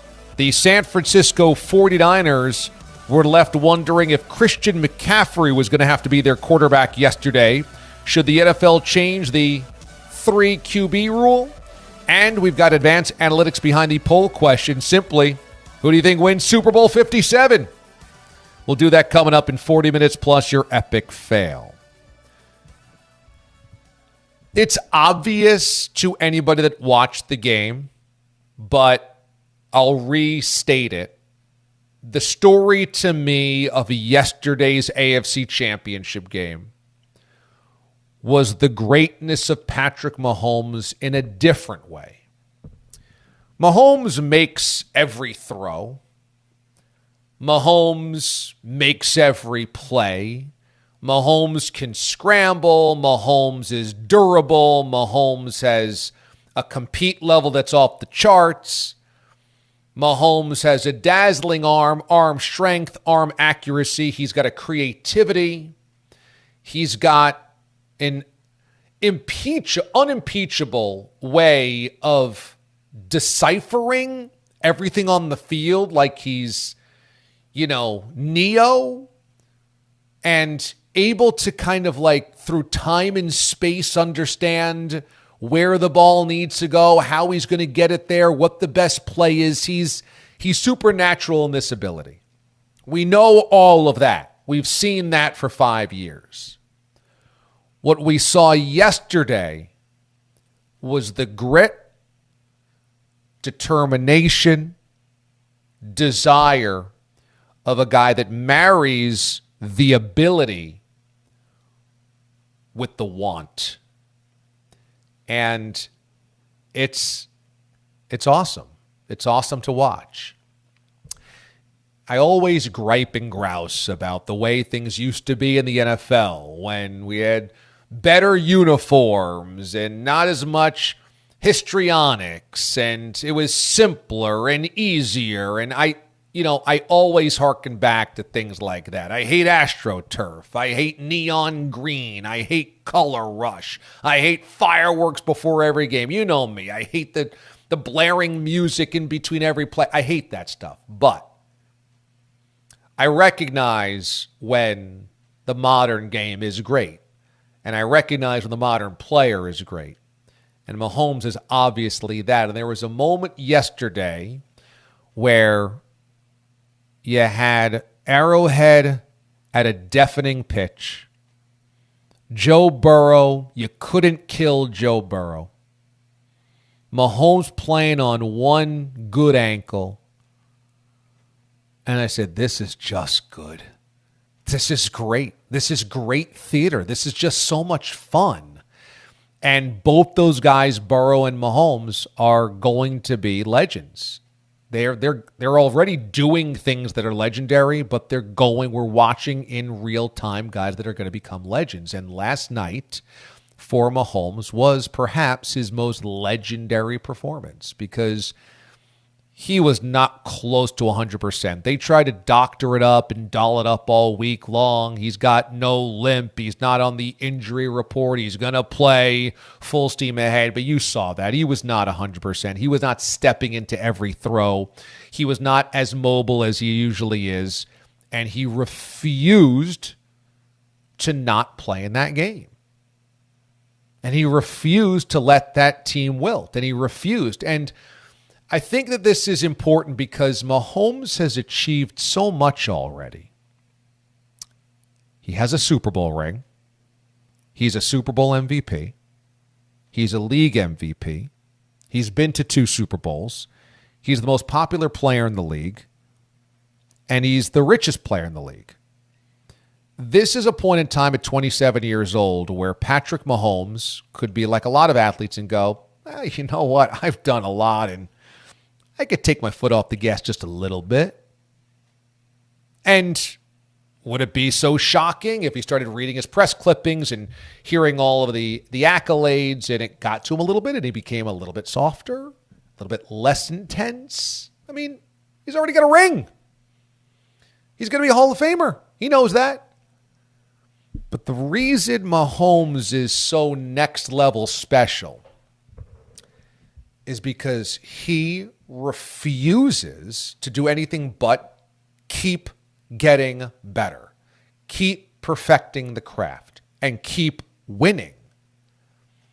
I got to say, I don't know if Aaron Rodgers really cares about the winning part anymore.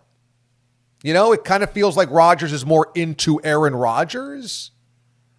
So guys have success, and of course that's still 10 years down the road where Rodgers is at 37, what Mahomes is at 27. But you can just tell from yesterday, Mahomes is not going to take anything for granted. And in this run of 5 consecutive AFC championship games, it would be easy to take things for granted. We get there every year. We always host this game. We play for Super Bowls, and you have a bad year. You have a year where you lose 6 games, and you're a wild card.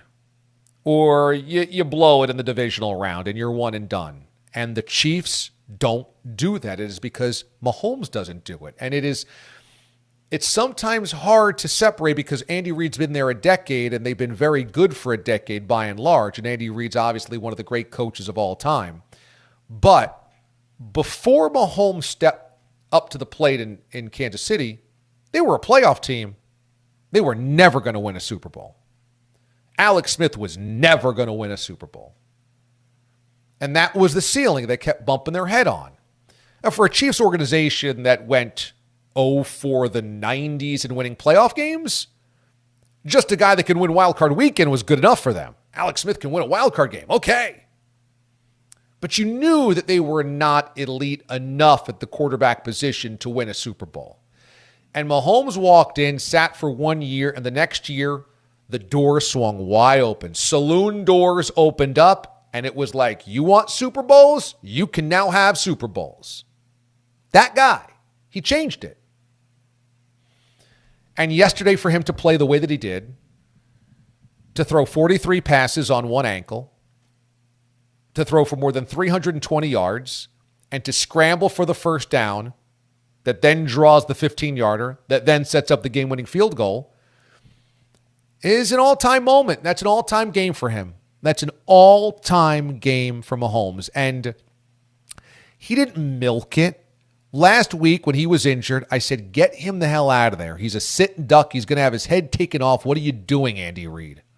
Oh, let him finish the drive. Let him finish the drive. Get him out of there.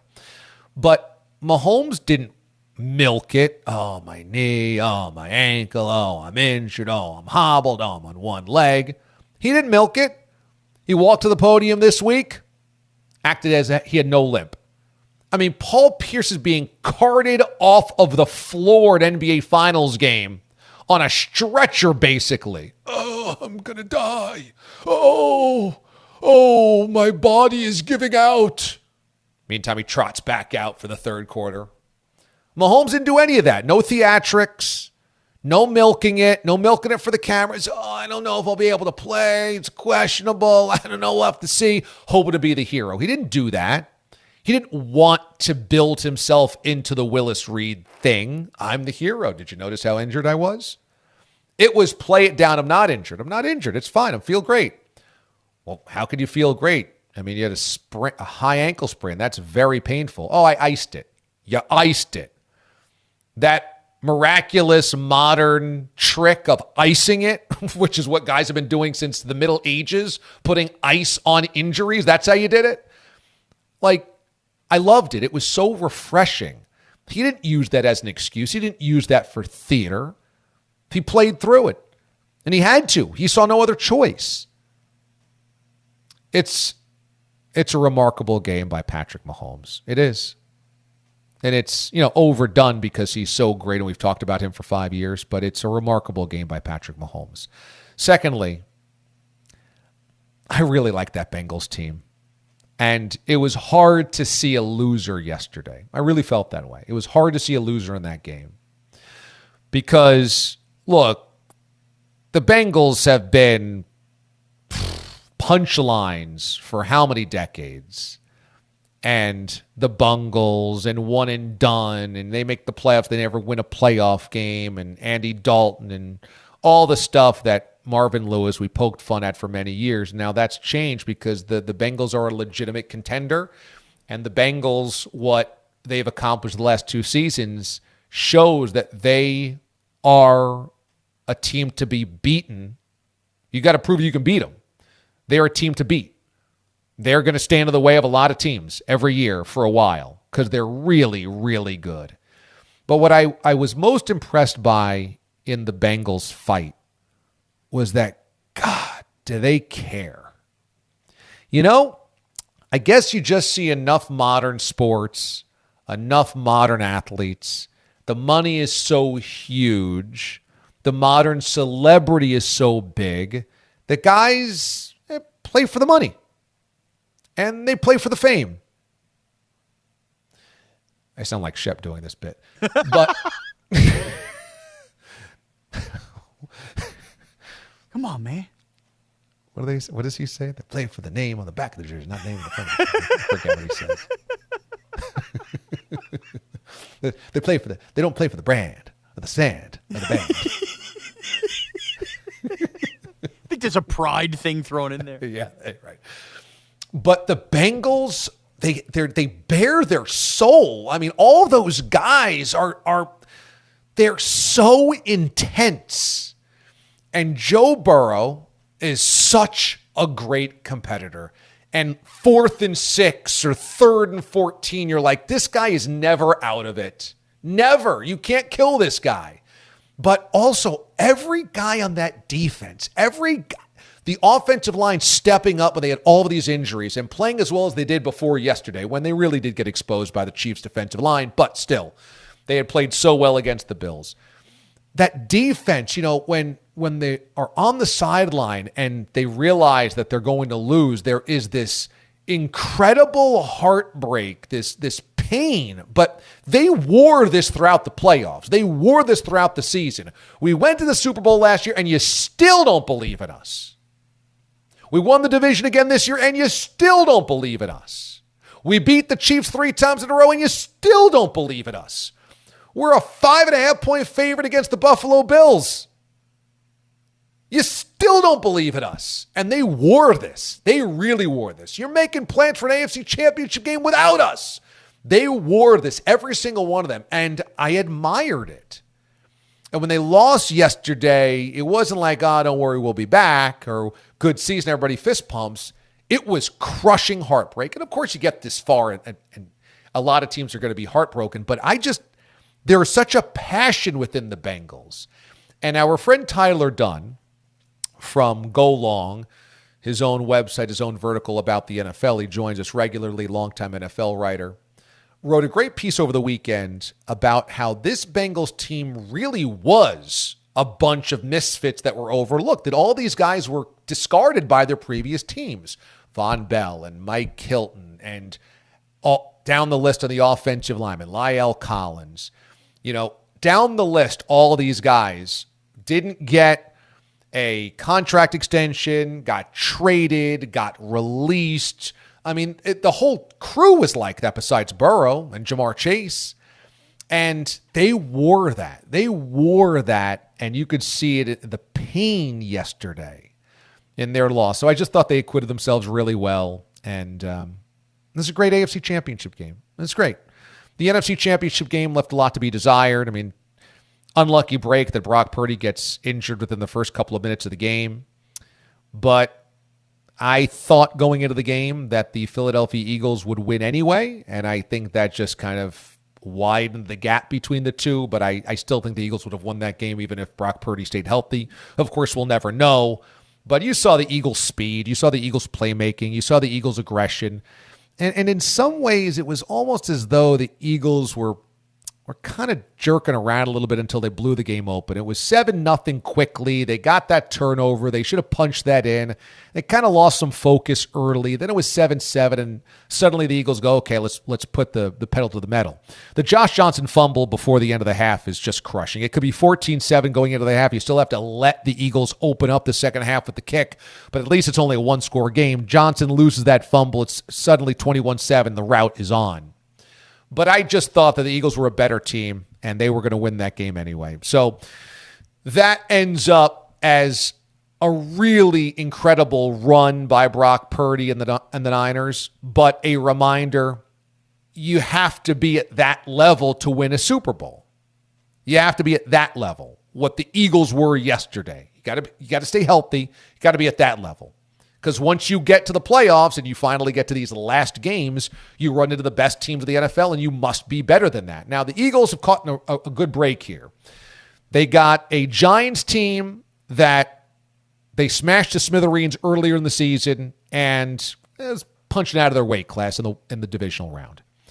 They also were able to win the NFC's 1 seed with 3 losses this year, and sometimes that wouldn't be good enough to be the 1 seed. And they got Brock Purdy for a series, and then Josh Johnson, and then banged up Brock Purdy in the championship game. The Eagles, they face off against Mahomes in 2 weeks, and Mahomes will be far healthier than he was yesterday, and it's a much different challenge. Much, much different. But the Eagles were the best team of the NFC all season long, and they deserve to be in the Super Bowl. We were discussing last hour who has the better name, Trey Lance or Brock Purdy. Not Connor Greenway's in. It's Trey Lance 100%. Mraz literally said it himself. It sounds like a night, while Purdy sounds like he's about to sell me some makeup. Hashtag Purdy puffballs. Oh, that's a hashtag now? Purdy puffballs. I don't know, like you can chant, we will Brock you, like Brock Purdy. It's a great quarterback name. Is it? Because it's got the toughness with the flair. It's a tough Brock and then a flair with Purdy. Pretty good. Pretty. This NFL season, postseason, every Westwood One NFL broadcast streams live for free. All on the road to Super Bowl 57. Catch all of the action. Odyssey app. WestwoodOneSports.com. Westwood One station streams or by asking Alexa to open Westwood One Sports. Sponsored by AutoZone. Free battery testing, free battery charging, replacement batteries that fit your needs. It's what makes AutoZone America's #1 battery destination. Get in the zone. AutoZone. All right, when we come back, we will update you on the Celebet standings going into Super Bowl 57. Has Tom Boyle wrapped things up? And a tweet from Schwartz, which sent rumbles through the DA show. Like he was late to an update. It's coming up next. DA, CBS Sports Radio. You're in a 5-minute break.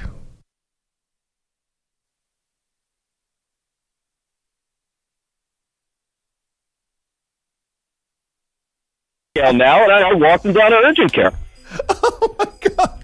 So when you went to urgent care with him and they kicked him out, did you then go to the ER with him? So we basically, what happened is the urgent care tells him to go to the emergency room, and at that point, he called an Uber to catch a train. He went all the way out to Long Island. He didn't want to go to a hospital in Manhattan. He wanted to go home. So he decided to catch a train with his hand bleeding as bad as it was, where they wouldn't touch it at the urgent care.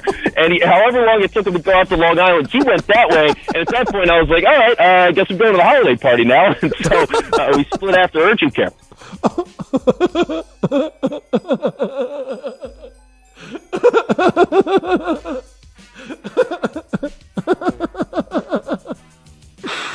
Peter Schwartz busts his hand on the way to the Christmas party and stops at a vet and has the vet look at it. Oh, we made a mistake. This was #1. We made a mistake. Peter Schwartz cut his hand in the middle of Manhattan and went to a vet in the middle of the night. He went to a vet and they just tossed towels at him and said, "Get out of here. We can't work on you, man, because you're a human." Oh, and the best part about this, well, there's so many best parts, is I met Vince Quinn for the first time that night. I was the only one of us that went to this damn holiday party. I thought it was a good show of faith for the company.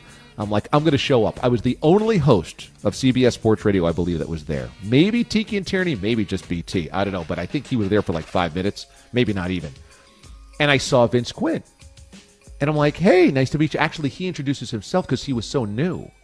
And we start talking. He does not mention at that time the Peter Schwartz story. He had just gone through all of this. And then I realized I had spoken to him after all of this. And he had such a cool, calm demeanor. I would have led with that. Hey, you wouldn't believe this. I just visited a vet and urgent care with Peter Schwartz at 10 p.m. tonight. And then Schwartz gets on the Long Island Railroad to take an hour train back home with a bloody sock on his hand with some type of bandages like he was in the Civil War and wounded. I mean, what do we say here? A man went to the vet because he, quote, wanted to find a place that did medical things.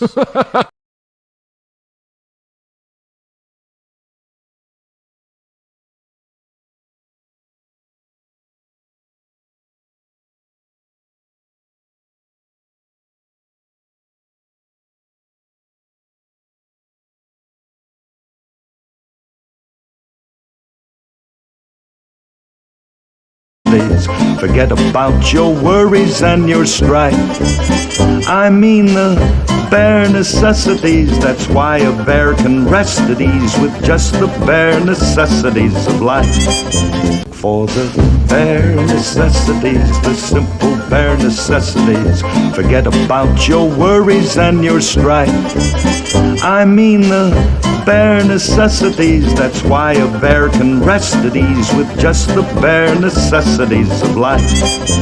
for the bare necessities, the simple bare necessities. Forget about your worries and your strife. I mean the bare necessities. That's why a bear can rest at ease with just the bare necessities. 45 seconds remaining.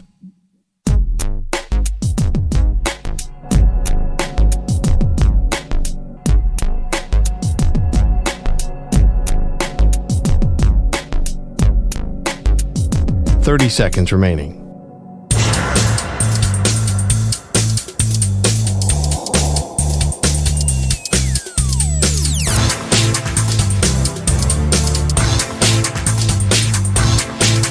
Fifteen seconds.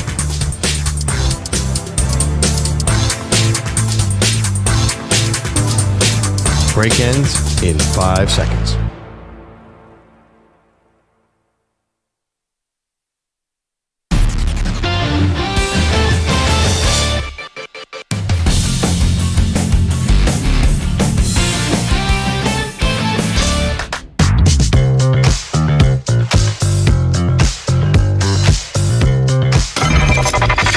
Please knock.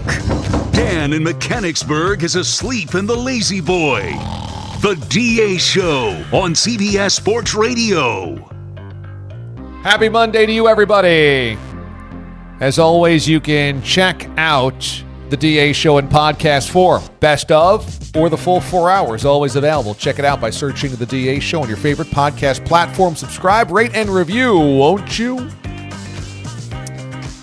Before we go any further, Merez, give me the standings. What do we have in the Celebet? Tom Doyle versus Zach Gelb en route to taking you on next year in the season-long picks competition. Well, as you know, DA, Zach Gelb entered 0-6, and Tom Boyle, keep him loyal, Doyle's Dongles entered 2-4.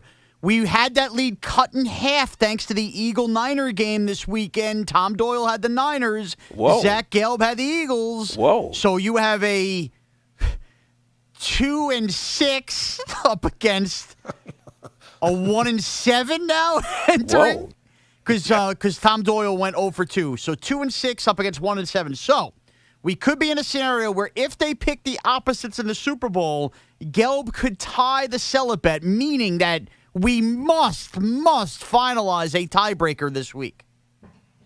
Gotcha. Because they both took the Bengals, didn't they? Yes, they did. So they both lost the Bengals bet because they had it at 2.5 or 1.5 or something. Right, but remember, it swung. It was never, ever 3. It was one way or another, it was going to be 2.5, 2. So it cleared. They lost.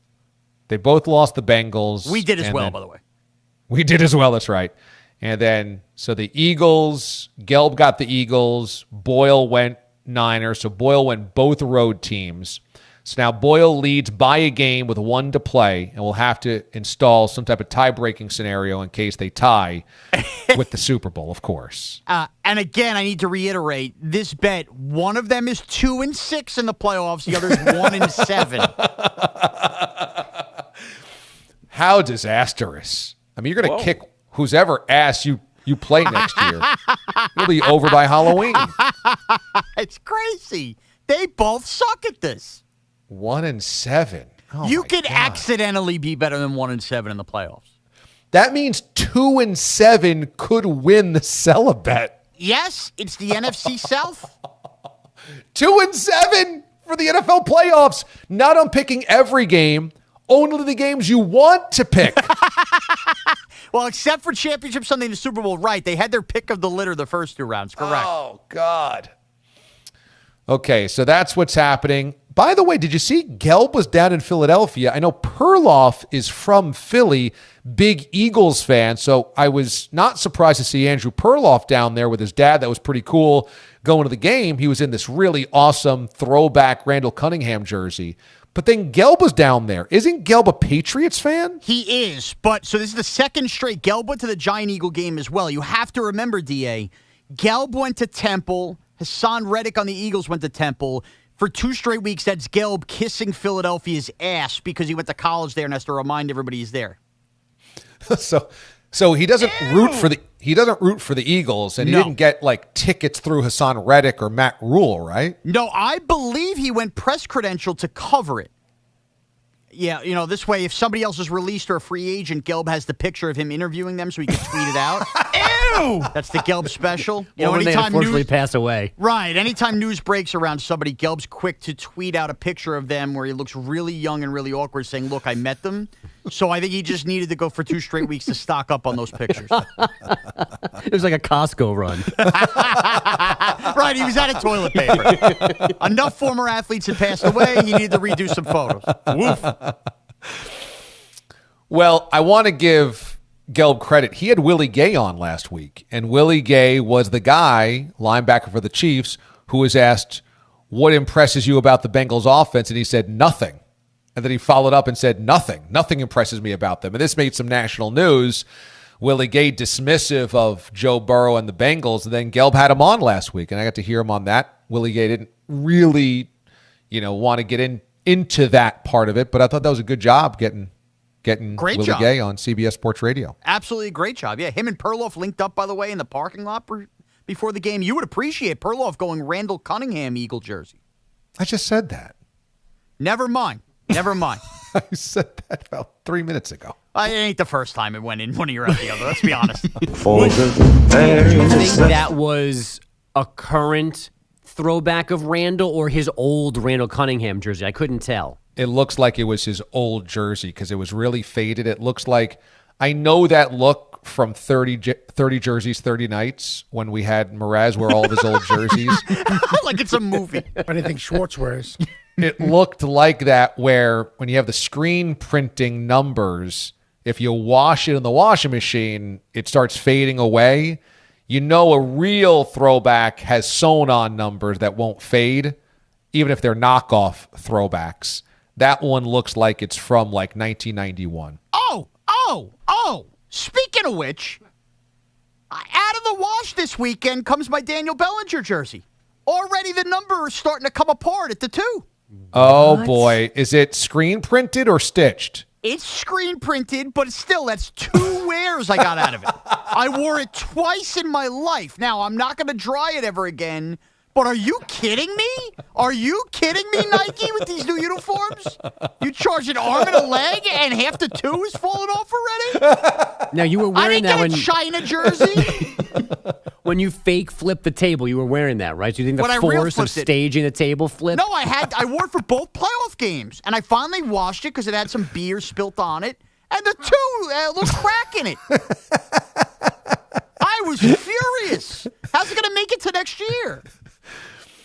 So that obviously is some of the biggest news of the weekend, that Mraz's Daniel Bellinger jersey is already faded. Well, the jersey's been a hot topic around here. I thought I'd bring that up. You won't be able to find another one, too. I mean, that was the one. Yeah, that was the only one. The only one that Sports Authority makes. Well, Peter Schwartz has tweeted, and so... Back to sports. The world stops. Schwartz tweets this morning at 8:45 a.m. Eastern time. So this is 45 minutes ago. Quote, I couldn't care less about the game. Talking about the Super Bowl. I'm just excited to have a conversation with my wife about the menu for our hashtag Super Bowl party. Hashtag Schwartz on Sports.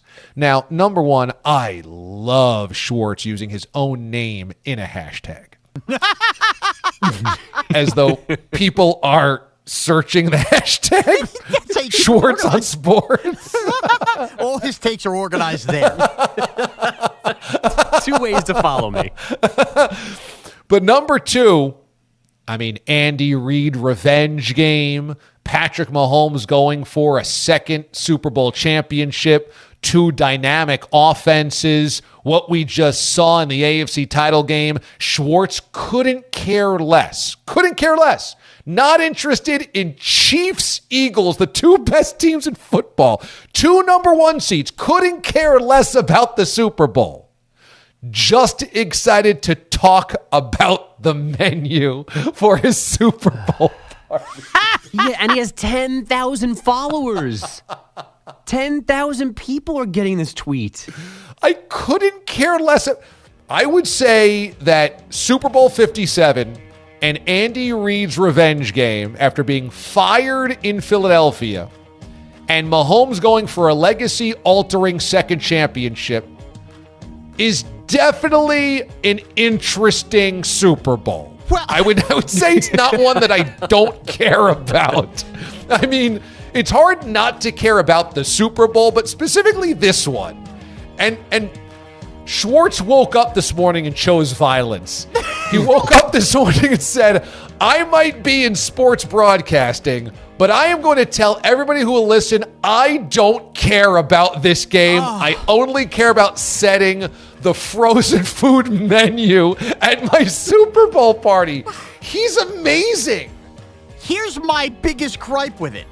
DA, I'm going to go a little awful from you. I could live with you not caring about the game. The game may not be as sexy to some football fans as others. Like, maybe you're chief fatigued. Maybe the Eagles don't do it for you. What I can't get behind is combining that you couldn't care less about the game with the fact that you're excited to have a conversation about a menu for the Super Bowl when your menu has not changed for the better part of a decade, and we're only aware of it because you share the photos every year. What is this conversation he's excited to have? Honey, just let us know what Friday's appetizers are 2 for $5 in the frozen section. That's our menu. I mean, what? It's not as if he's breaking out surf and turf here, or he's going to have a guy come in and put together the pasta station we had at DA's wedding. I mean, what is he excited to have a conversation about? Hey, honey, make sure you get the toothpicks to put in the cheesecake, and then make sure you just have the fruit out so people think we're eating healthier. I mean, is that the conversation? I mean, really. It is totally about what's in the Costco frozen food aisle. That's all it is. It's not like he has themed Super Bowls. Like, oh, this year it's in Arizona. We better have a Mexican theme to this. No chance. It's just the same mini meatballs, Hot Pockets, frozen buffalo appetizers. It's all the same. It's this.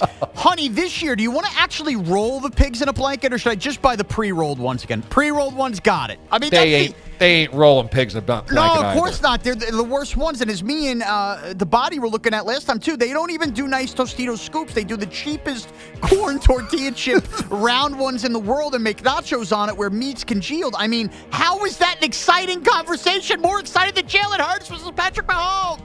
Also, if you couldn't care less about the Super Bowl, then why bother doing a Super Bowl spread? Just make it your AFC Championship game spread. Make it your NBA All-Star game spread. He doesn't care about those either. He doesn't care about any of it. If you're not going to watch the game with any interest, just make this your dinner then.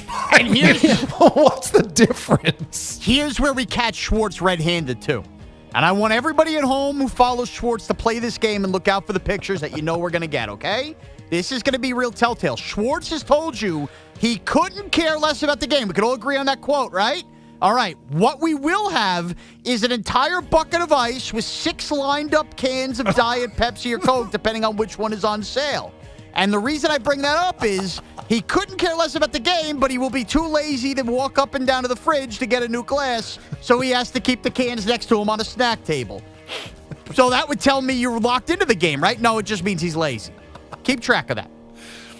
Well, this is one of the all-time most anticipated Super Bowl spreads.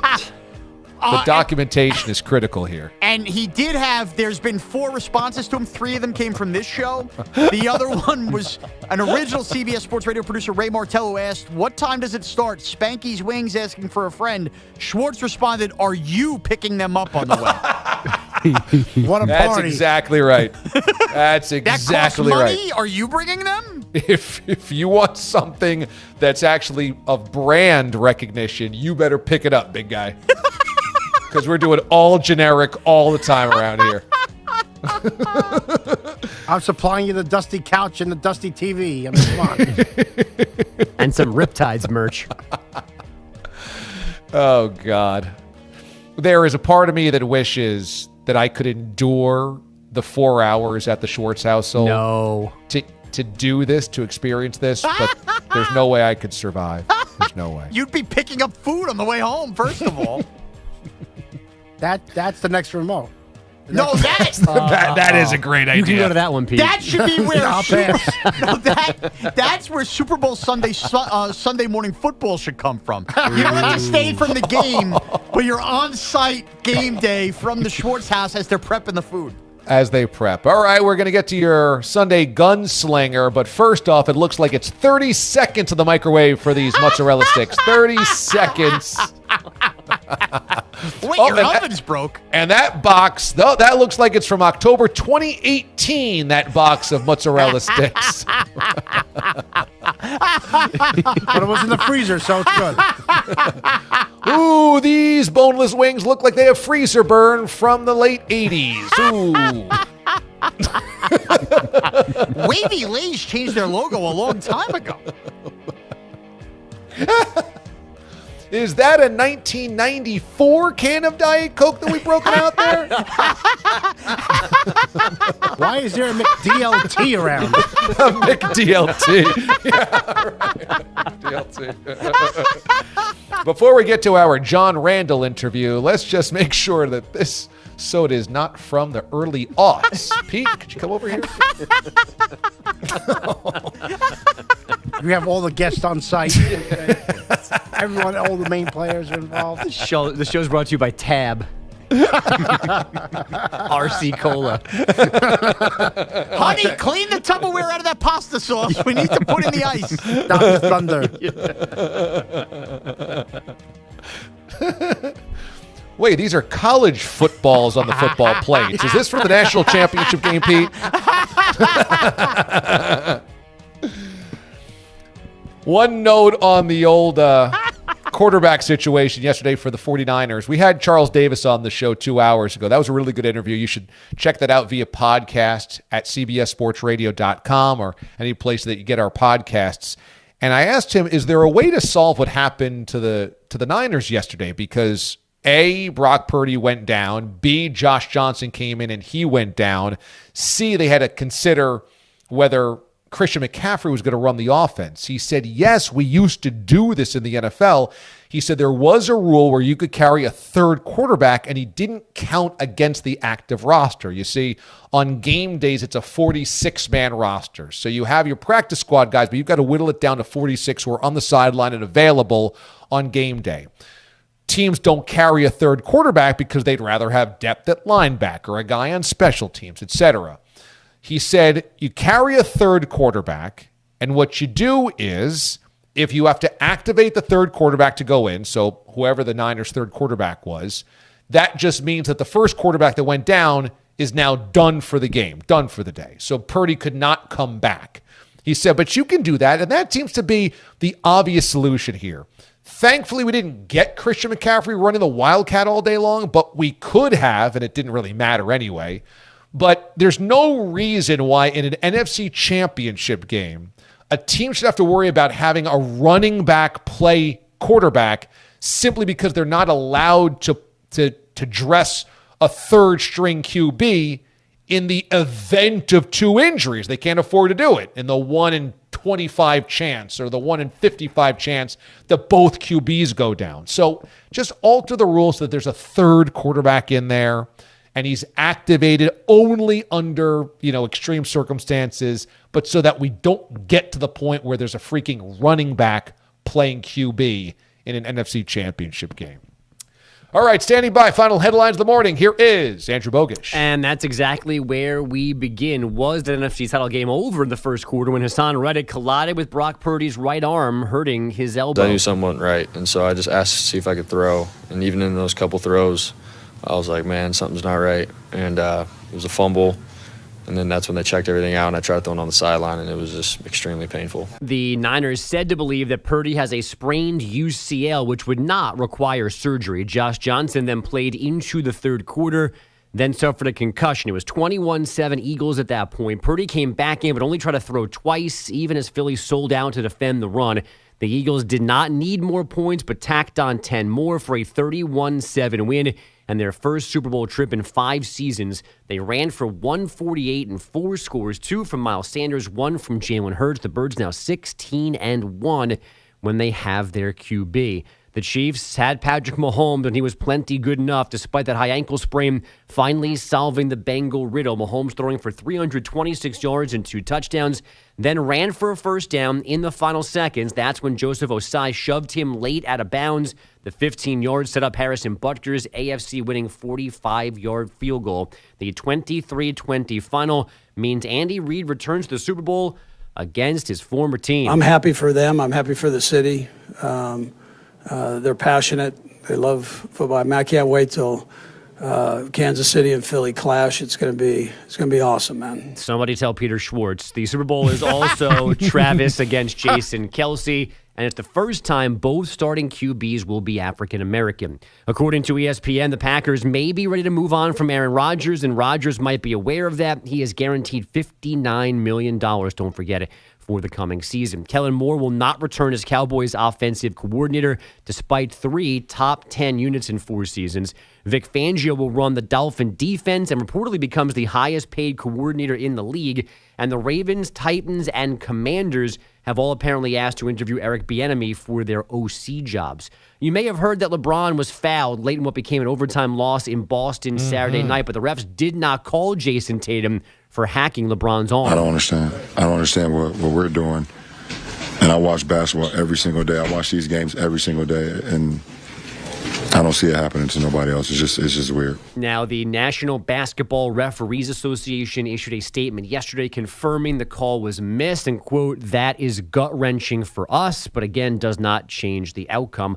On the court last night, the Clippers rested Kawhi, Paul George, and Reggie Jackson and took a 122-99 loss in Cleveland, trailing by as many as 40. John Morant with 27 points, 10 boards, and 15 assists in a 112-100 Grizzly win over the Pacers.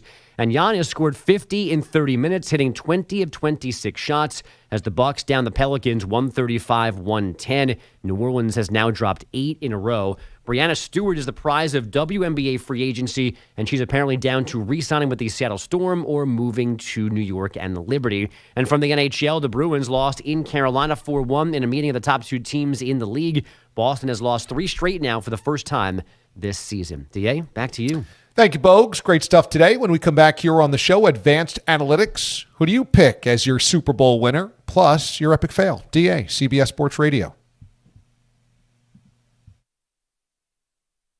You're in a 5-minute break.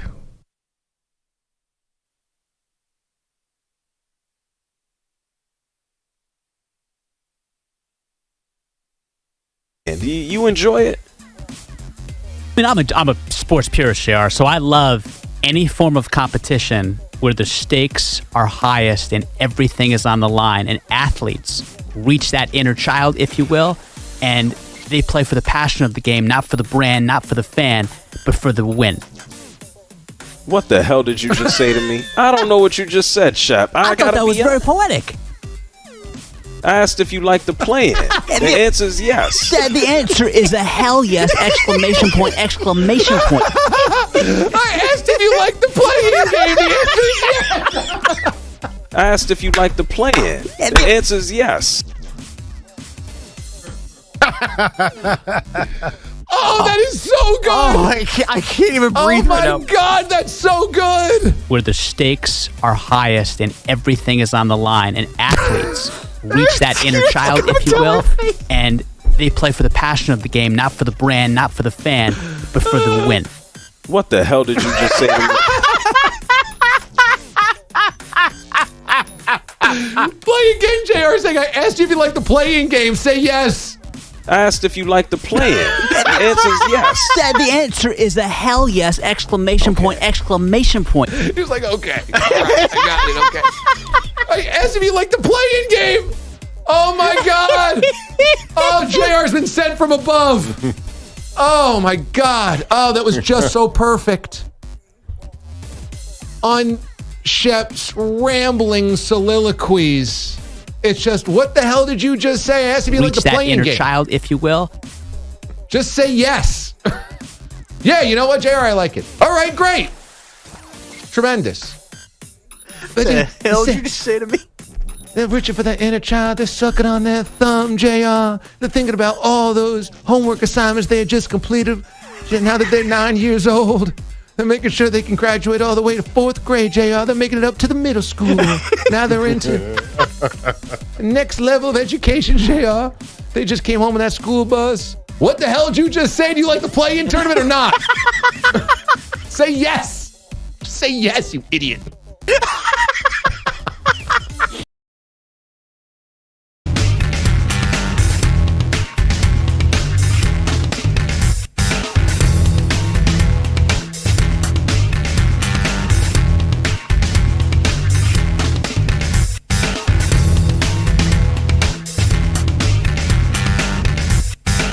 Two minutes remaining.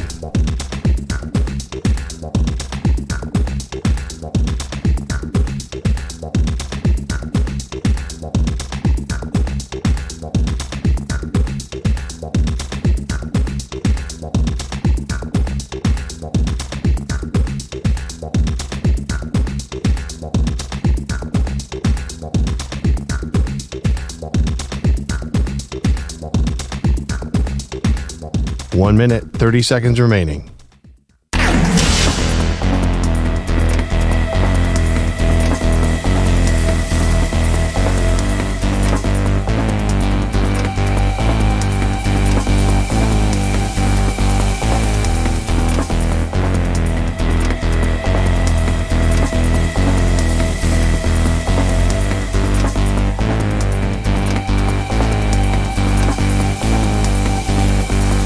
One minute remaining.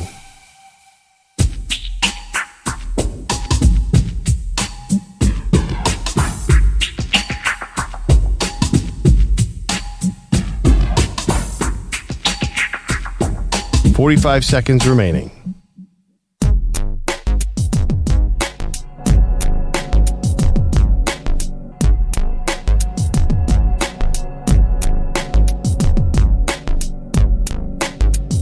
$30 seconds remaining.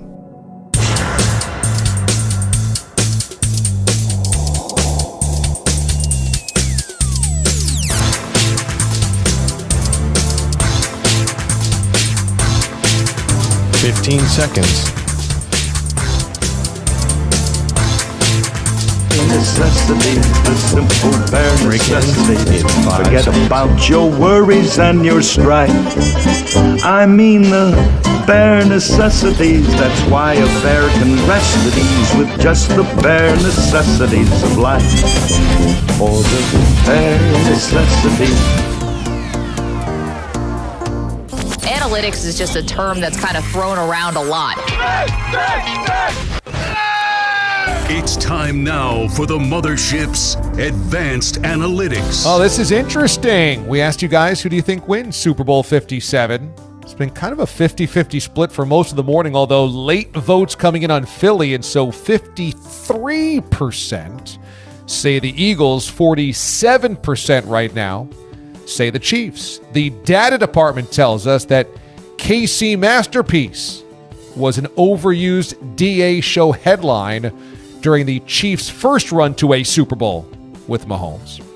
An original DA show bet payoff was a tribute to Philly after a Rangers win over the Flyers in the 2014 postseason.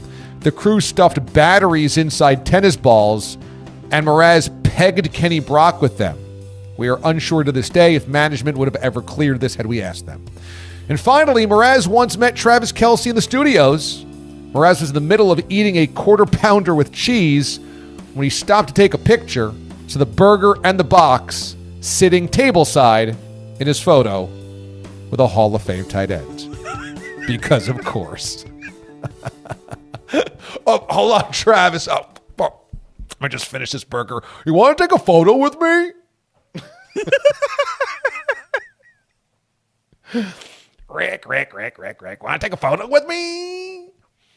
Let's get to your epic fail of the morning. Trey Lance versus Brock Purdy is likely to be the 49ers quarterback battle in the spring and summer. Who's got the better name? Here it is, your epic fail. Even the DA show is not perfect. We know. Shocking. Here's the epic fail. I mean, and his name's even kind of dinky. Like, do you want Trey Lance under center or Brock Purdy?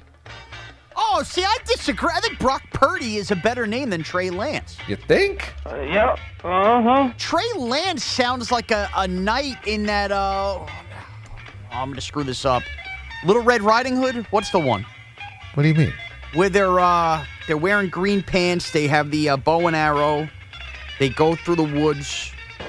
Sir Lancelot rides to the rescue. Say Louis! Say Louis! Robin Hood? Robin Hood. Trey Lance sounds like the name of a character in Robin Hood. Brock Purdy sounds like a Varsity Blues quarterback.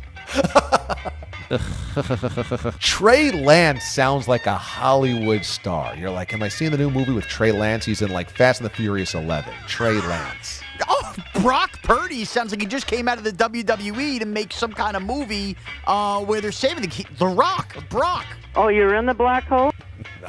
I think Brock Purdy, like, wow, Brock Purdy. No way. It's a better name. It's a better name. No, Trey Lance. Here comes Lance's arrows. Whoa! Let's just find out. Here's Brock Purdy. Here's Purdy's puffballs. I can't believe you feel him that way. I'm going to let you go because I can't listen to your baby anymore. Purdy's puffballs. Epic fail, you loser.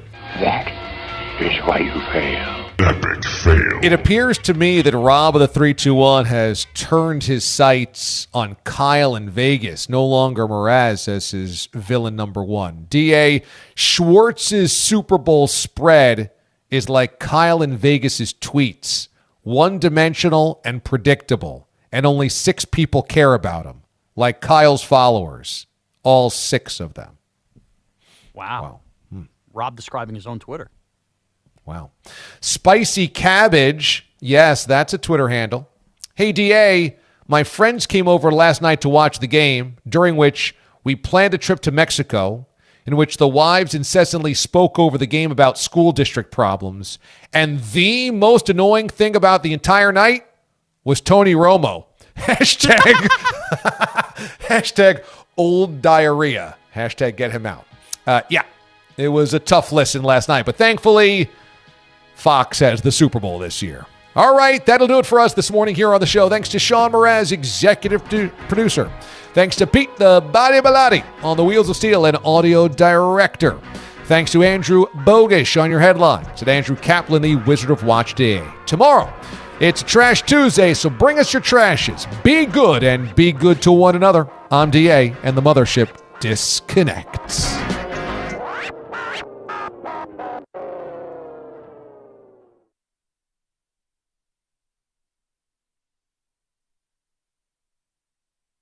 You're in a 5-minute break.